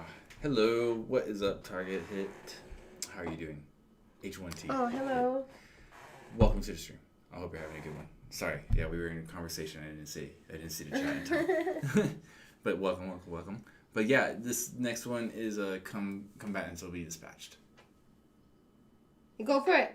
Oh, I thought you were already. I like it a lot. Oh no, keep it. It's because I noticed that, yeah. And I don't. Yeah, it's funny. It's hilarious. It's pretty quirky. You can see like it has like these little situations that pop up that kind of remind me of dang it. Oh, I have it on the tip of my tongue with Aqua. Konosuba, yeah. Kind of has that Konosuba humor to it in situations, especially with the main characters and how they have like these ulterior motives in a sense, or their values of what they actually pride themselves on. Except 6 is like Aqua. Yeah, except 6 is like Aqua. One. It's just so wow, funny. no, I mean sometimes he's a badass. He's actually pretty good. He's pretty OP. Aqua's pretty useless in that comparison, but oh man, yeah, he might be worse than Kazuma. I mean, he is worse than Kazuma, but man, he's pretty tough. He's pretty powerful, especially when he puts his mind to it and everything. So he's already kind of like, yeah, I believe his name is 6. Yeah, so I believe his 6 is a little bit higher than Kazuma for sure, like in that sense. Oh but yeah, for sure. As far as morals and as a person, like nah. I mean, because you gotta think about it too. They're also in this other world, and he's still doing like dirty deeds and stuff like that because he wants to collect evil points. And so, well, you gotta do what you gotta do. You gotta do what you gotta do. But it's also funny too how he caves into like the next hot girl's like demand or request or something like that. And he's like, oh, okay. Like I was like. I'll take you from your side and you can come to my side. And, he's so easy. I mean, he's like, okay, sure, like right away. But at the same time, I like it because like it seemed like it was just gonna be mindless, edgy, boob grabbing and all this stuff. But he actually gets his ass beat all the time. And doesn't get to fondle as many oppai as you would think. Yeah, that's true. You know? So that's I kind of like that. The girls are always treating him like dirt or making him suffer some way or another. And good, because he's kind of a terrible person. Like, when he's not being a badass, he's kind of a terrible person. He's pretty bad. No, he is. He is. So I like that he doesn't actually get his way most of the time. The things that happen to him are hilarious. It's ridiculous. It is Konosuba-ish. Yeah, it is. It's like a sci-fi Konosuba, not isekai. It very much kind of reminds me. Yeah, no, it very much reminds me of Konosuba. I can see that. Like, it really does. Even with like the sidekicks, the side characters, the other girls and everything. Like, yeah. You have one that's just as determined as darkness and all that, but actually is good at fighting reminds me of darkness. And everything. Yeah, that's right. And then you have the android girl who is like Megumin, I guess. Yeah, like Megumin. She's pretty like smart and she's very serious and everything, but like, you know, she's actually efficient. And Megumin she's got one move, one power. Full move, but then like that's it. So I mean, you see where it's going. You know, the characters do match, and I like the comedy. I like the setup. It's really, really, really nice. Photo session is amazing. Oh yeah. You look at the evil points. Yeah, the evil points are really good. The evil points are funny. They're so funny. It makes me laugh. But yeah, and then you. I did already. Oh, you did already. Yeah, we're going to the next one. All right. So the next one. What is the that we think is good or bad so far? Well, the next one that we've seen. Oh, this is Shadow's House. Oh, yeah. Okay. All right, Shadow's House. I'm not too sure exactly what to think, to tell you the truth. To be honest with you, it's got enough mystery in it that I'm hooked because I want to know what's going to happen. So I like that a lot. You know, it seems very, very, also very, you know, supernatural because... What do you got? You got clone. You got like doll clones being created. We don't know if they're clones. And used or manipulated to be the puppets of, you know, the dolls, as they were saying, all that stuff. The faces of these shadows. But why are they shadows? why do they create or soot, and then why does that soot turn into like these monsters afterwards? So you just there's so many questions. So many questions. Guys. It doesn't answer a lot of things, and then it's really trippy too when you see the shadows next to their dolls, and they're mimicking the movements and everything. Just the mouth's not moving, so that's like the only thing that's not really happening. Yeah. Like, so it's trippy. I'm like invested just because I really want to know what the heck's gonna be happening. It's taking me for a ride that I haven't felt in a while. Like just a ride of mystery and like what the heck is going on. Yeah, so that's just me personally.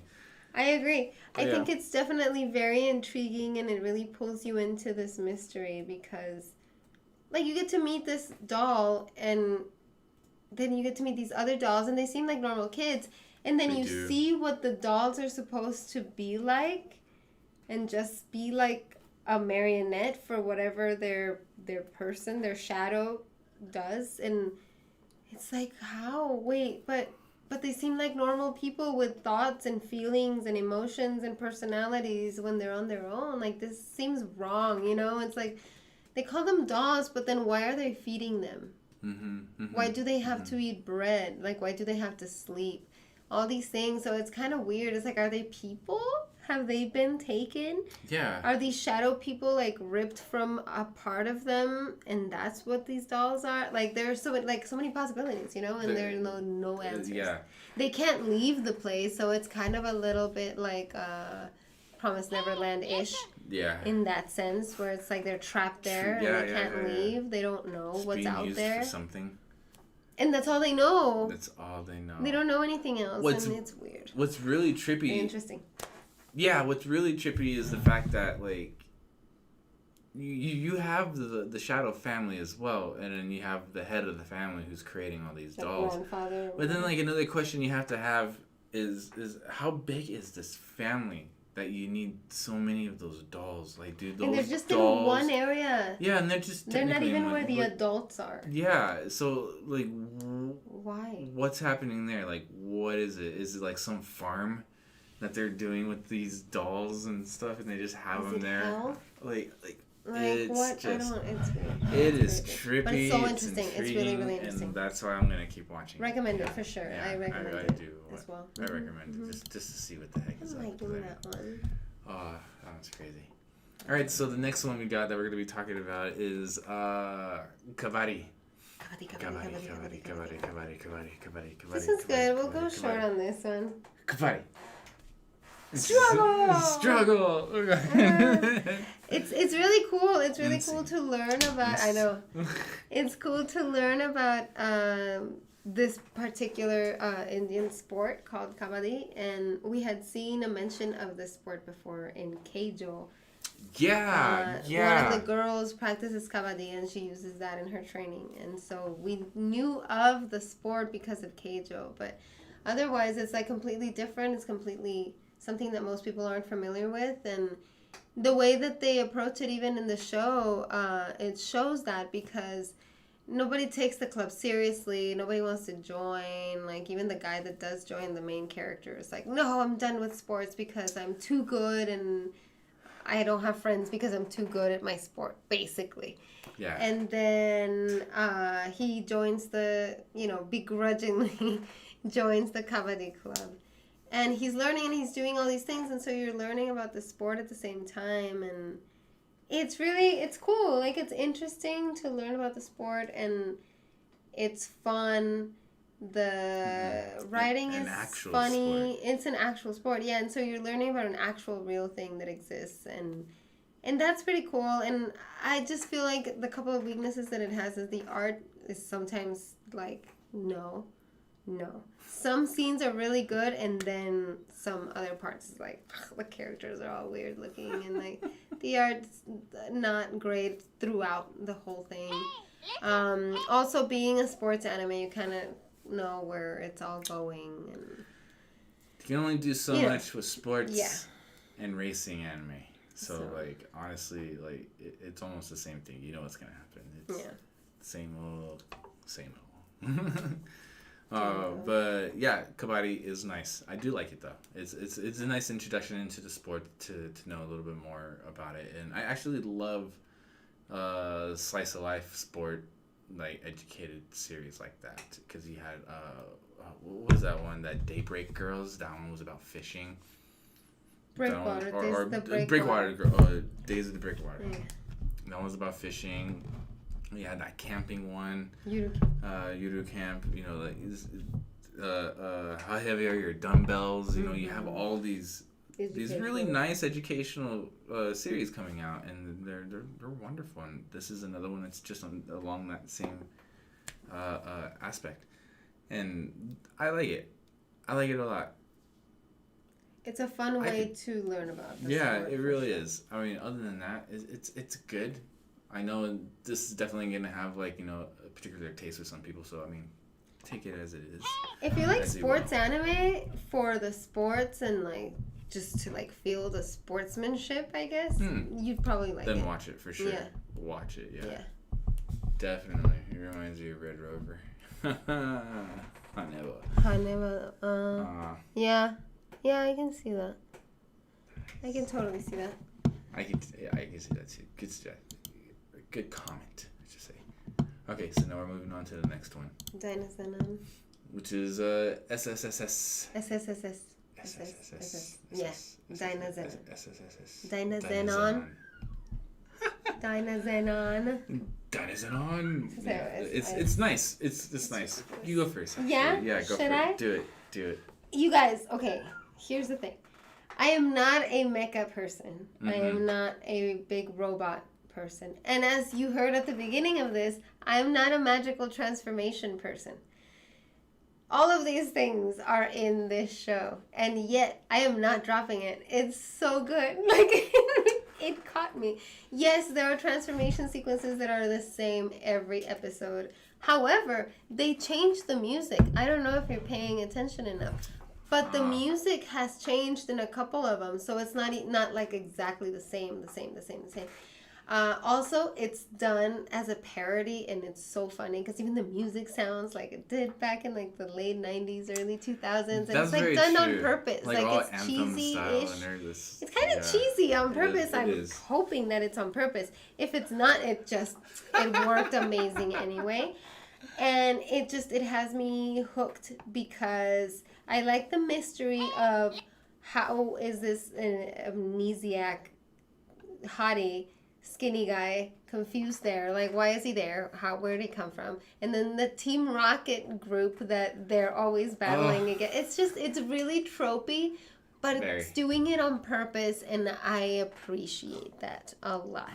So even though it's a monster of the week, and it's mecha, and it's cheesy, it does all these things on purpose, and I love it. Even though I didn't watch Gridman, which apparently would have helped with some little hidden things. Yeah, the previous SSS. Previous SSS Gridman. Yeah, the previous one of this. Doesn't seem like you need to watch it, though. They make references to it, but if you did watch it, you would get a lot of the Easter eggs and things. So yeah, there are a lot of Easter eggs in there. It doesn't have Rika's thighs. Fortunately not. Wow. No. What about you? What do you think? I like it a lot. It's nice for the same reasons as well. It's pretty refreshing. It's interesting. I'm really curious how the whole reincarnation thing happens with the two sides. They had that one character that's with the kids. They're like, came back what was to life it, like 200 reason. years ago or something like Not that? even. Or 2000? I think 4,000 years. Was it 4,000? Yeah, it was like a ridiculous Some ridiculous number, right? So yeah, obviously, you know, they died and they reincarnated and they're now in modern time and everything. So like that's something that I want to know. I want like what's more about that? Like what's up with that? How does grudge go on? This, you know, kind of just hatred for each other, apparently, because there's a falling out, obviously, or something. Like it has to be like that. But other than that, it's really nice. It really takes me back to a lot of nostalgia situations with like Transformers and Voltron back in the day, like woo, yeah. And so yeah, like especially Voltron, it really reminds me of Voltron. So like just because it has that whole mecha building situation where you make a bigger being, a bigger sentient being, or whatever. It's like, I like it. So I mean, I like it. I'm a sucker for that. I really am. Oh, and I can't stand those. But this one's good. Like, I like it. I'm enjoying it. So I'm glad we're both liking it. She can't stand it and likes it. Like, that has to say something, really. Yeah, I would say if you're even ever a little bit inclined to try something out with mecha in it that might be funny. Yeah, you gotta try it, Dynazenana, because it's funny. It's good. It's and it also has a seriousness to it, because the girl. True. No, it does. It does have a seriousness to it.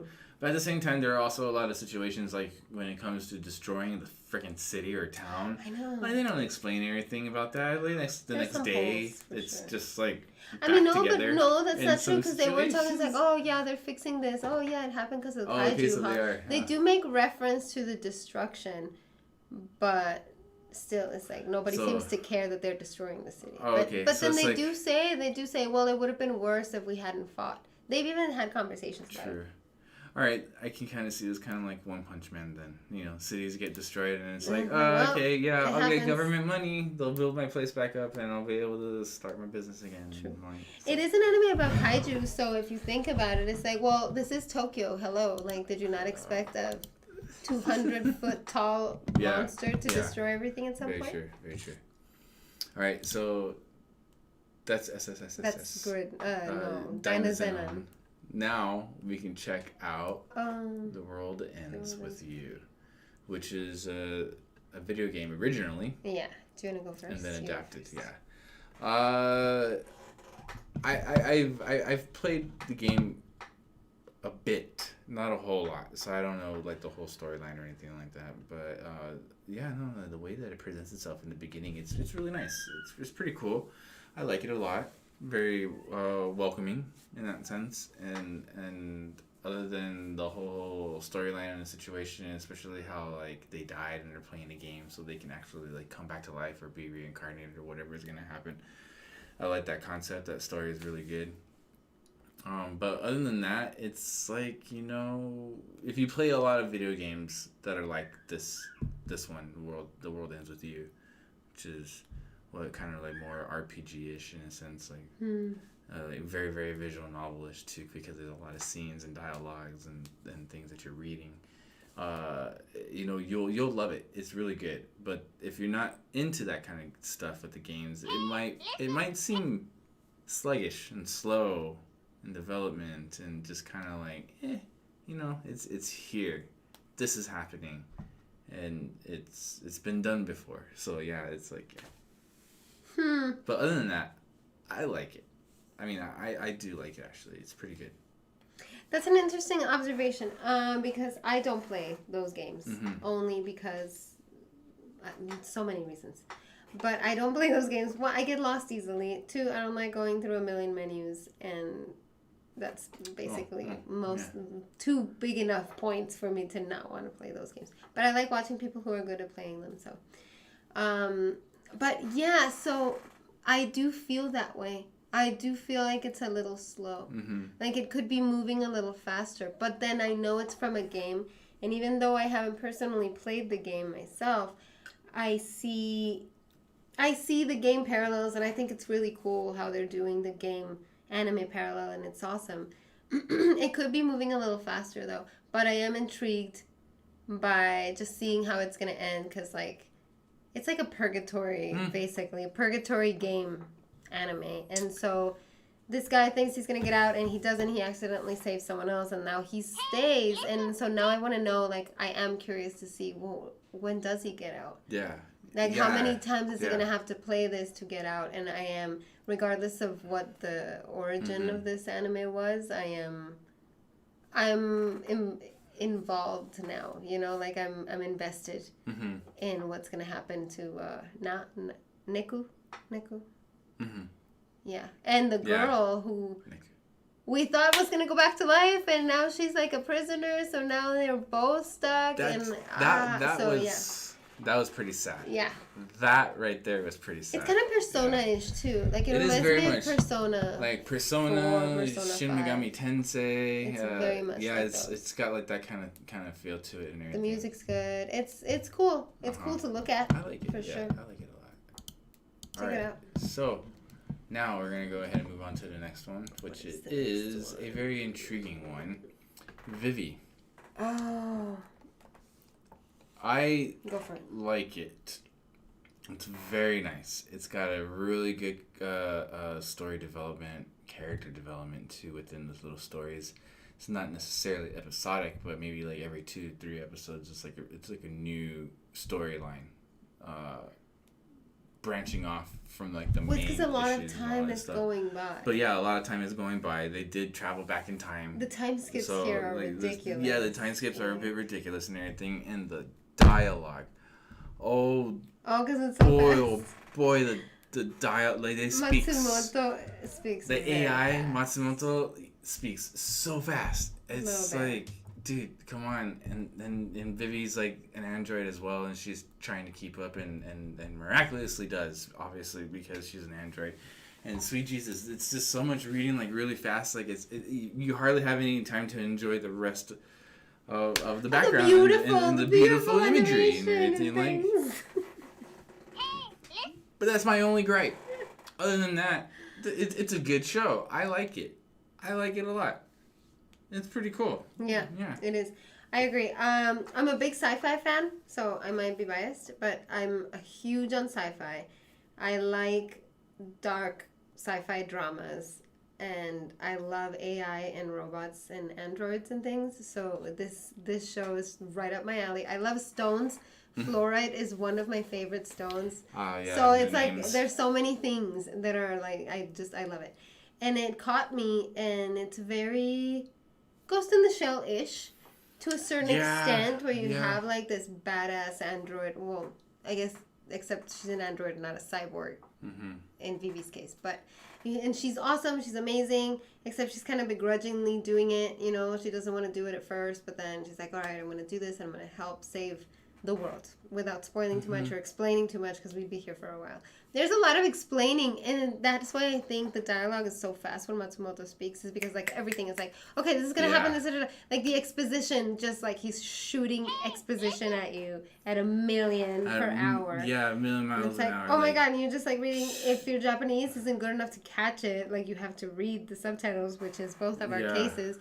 And it's like, but it's so pretty, but I can't look up because I'll miss what you're saying. Like, yeah. And then if you miss something big, because, like I said, the time skips are serious. And instead of, like, 2 years in One Piece or however many years in other things, it's like, it's been 15 years since the last episode, and now this is happening. It's like, wait, what? 15 years? What? And so they've been changing things. Yeah, it happens so It's fast. crazy. It's like within one episode, from one episode to the other, it's been a decade or more, and things have happened because they're specifically trying to change things so that a certain future doesn't happen, where AI just goes insane and murders all of humanity. And they're trying to avoid this, and it's crazy. And the art is awesome for most of it, I think. I love the designs.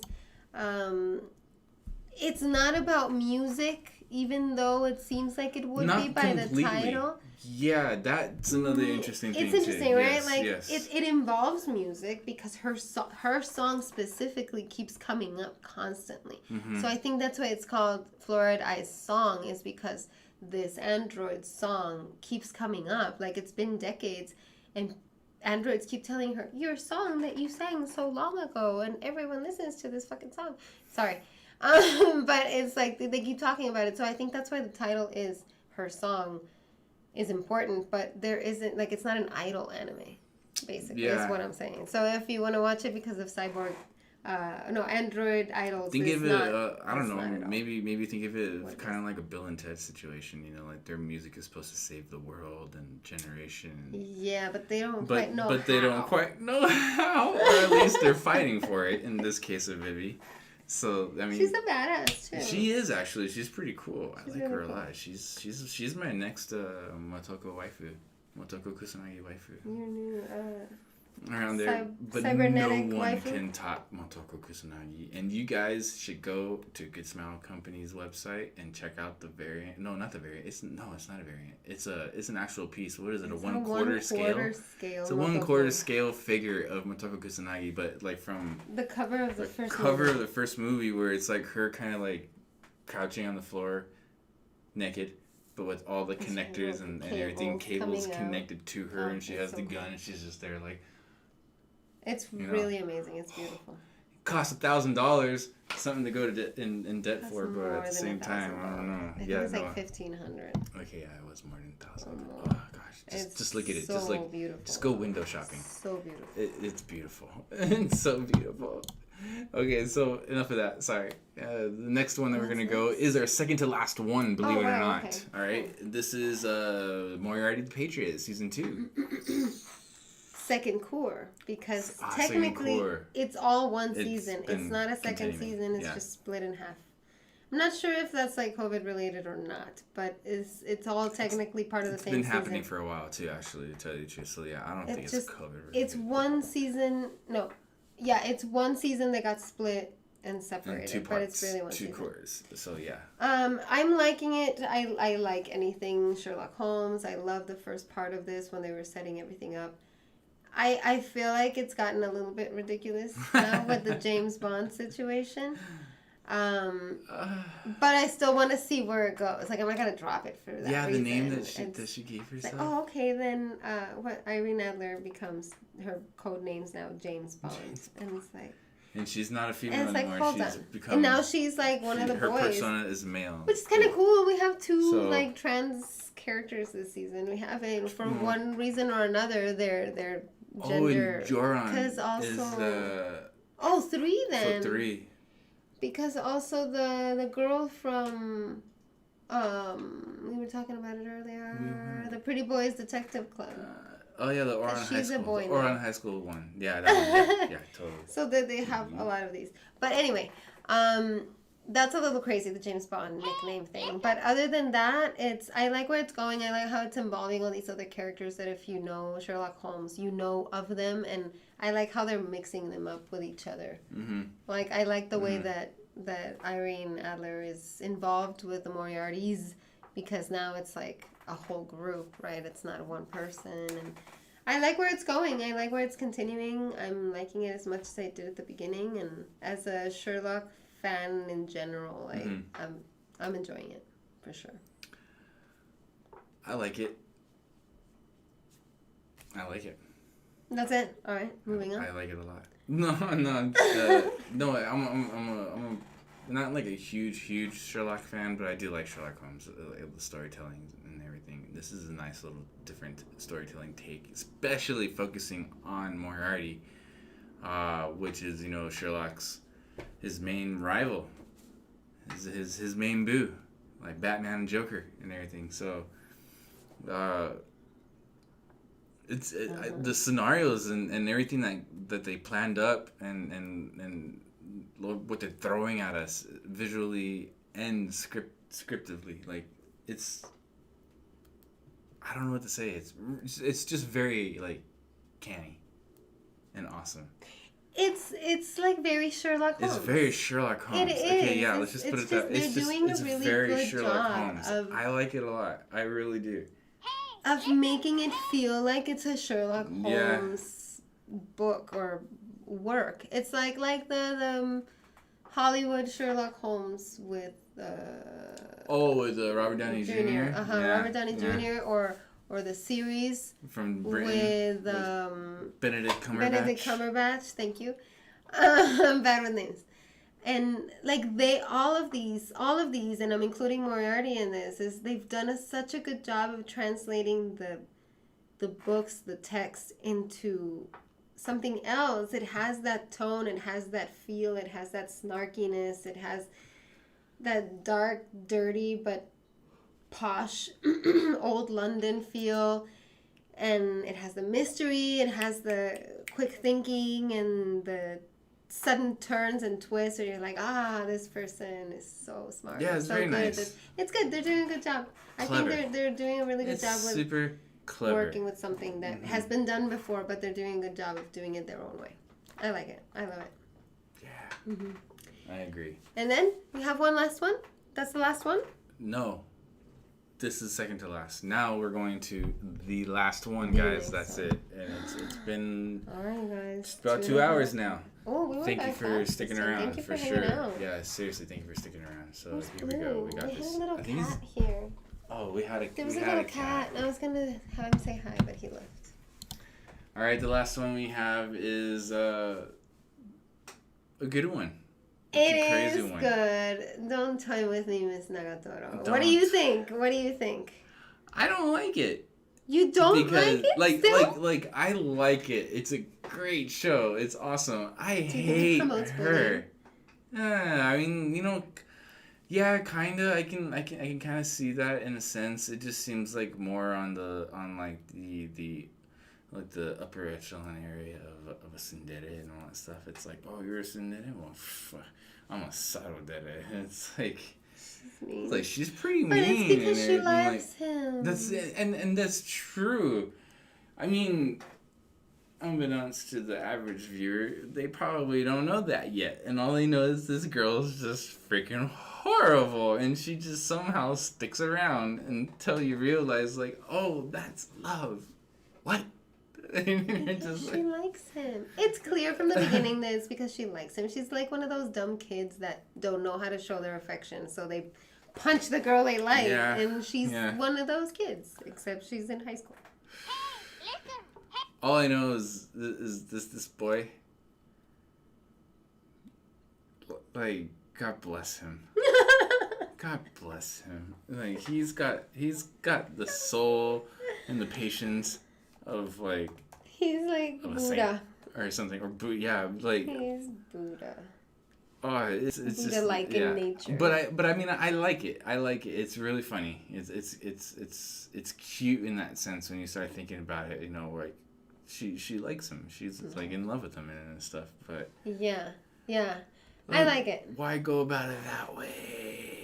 I know, but it's a new thing. It's not a new thing because we've had saluderes before, but they're definitely trending right now. This might trend. You like her, Zeke likes her. She's cute and she's obviously bad at actually flirting. Yeah, I mean, that's the thing. Is like she's a girl. She's a mean girl, right? When we meet her, she's one of the mean girls of the school. But like clearly, she's not like the other mean girls. She gets it. When she sees the Naoto's manga, she gets what he's trying to do because she's kind of into that stuff too, even though she's cool girl, tan, swim club girl, popular mean girl, But she likes him, and she has a weird way of showing it. But that's the thing. It's like she somehow ended up as a popular girl, but she's not well adjusted. Like, obviously this girl is not okay. Like, it makes me really wonder if there's like a popularity thing in there because she hangs out with the other two popular girls. But are they popular? Mean girls. They're the mean girls. It's because like they seem more gangaru, and those are usually the popular ones. Are they the but popular everyone ones? knows them. Yeah, they are delinquents. Yeah, they are delinquents more than anything else. I guess that's true. But I like it. It made me cringe a lot at first. It is cringy at first because she's really mean, like too mean, and then you see him suffer so much to the point that he's like, she's so mean, suffering, like he's actually suffering because she's so mean. But then once you realize here's a blue, look at blue. This is our blue cat. This is our blue cat. Sorry guys. But then once she starts showing like her affection and stuff, and you realize that it's because she likes him. It's really cute. It's cute. I like it. It kind of is. It is. I think it gets cute after the. It's a new thing. Fourth. It's like a new take, like especially with the whole sarodere type, that they're I don't know, bringing popularity to. Yeah, like I thought Usaki-chan was a pain in the ass, but this girl is. I know. So much worse. I know, right? Well, anywho, but. Worse or better? That's it. That's the last series that we covered that we are watching. That was a good 29 of them that we covered. We probably dropped one for sure, or at least I did. Liz is probably going to catch up on one of those. Oh, Fairy Run Maru? Yeah, I'm probably going to catch up with it later. The other ones, we're sticking to it. Yeah. We're sticking with them. We're going to watch it. We're going to see what's up. And we're going to try. And we'll talk again at the end of the season to see if we really did keep all of these and what we thought about the end of all of these seasons, or where some of they end. Mm-hmm. So other than that, those are what we thought so far for Anime Spring 2021. Yes, It's doing good. Make sure to keep an eye out for the next premiere that I'm gonna go ahead and create on YouTube for you all, which is the same thing that we had now for this one, so you guys can set a reminder. So the next time we're live, you'll get a notification for it, and you can join us exactly when we go live and everything. I got this cat here that's like just really loving it. Follow us on the Twitter. Follow us, yeah. And the Instagram. We post cool stuff. My ear. Cool Japan stuff and anime things and just all sorts of fun things. Yeah. Make sure to like this video. Subscribe to YouTube so you can get... We're making more videos. Yeah, next notifications for videos that we publish on YouTube, so you can check it out. We have a Discord server as well, which is, in the video description. Make sure to check it out. You can get to the links there. And then, other than that, we got a Honeyfeed light novel platform. It's really cool. If you guys fancy yourself a writer, a novelist, make sure to join. Or if you just like reading a bunch of light novels. Fan fiction, news stories, and everything. There's a bunch there. There's like a few thousand active people on that website, like constantly. So it's really good. If you guys want to check it out, go for it. And other than that, make sure you guys keep watching anime. We're gonna keep watching our stuff. Yes. Surprisingly, trying to catch up and everything. We'll see you at the end of the season. Yeah, and then we'll see you at the end. Zeke, this is Blue. Oh yeah, this is Blue. This is Blue. He is 3 years old. He's 3 years old. He's already 3 years old. No, he's 3. Oh, he's 3. This year he'll be 3 years old. And we love him. He was the baby until we got a puppy. And then this guy is very needy, obviously. He does that. He licks like my Adam's apple and whatnot. Like, I don't know. He thinks it's a nipple or something like that. I don't know. It's interesting. But anyway. Blue, yes, yeah. Blue. Like, you're my boy, Blue. You're my boy. But anyway, you guys. All right. But without the E. It's Blue BLU is the name of this cat. He's the only one that doesn't have a Japanese name, actually. Mm-hmm. But anyway, so thank you for joining us, everybody, and continue to enjoy the spring season. Stay safe. Yes. Stay healthy. Stay with it so that social distance. All be healthy and go back out and get vaccinated.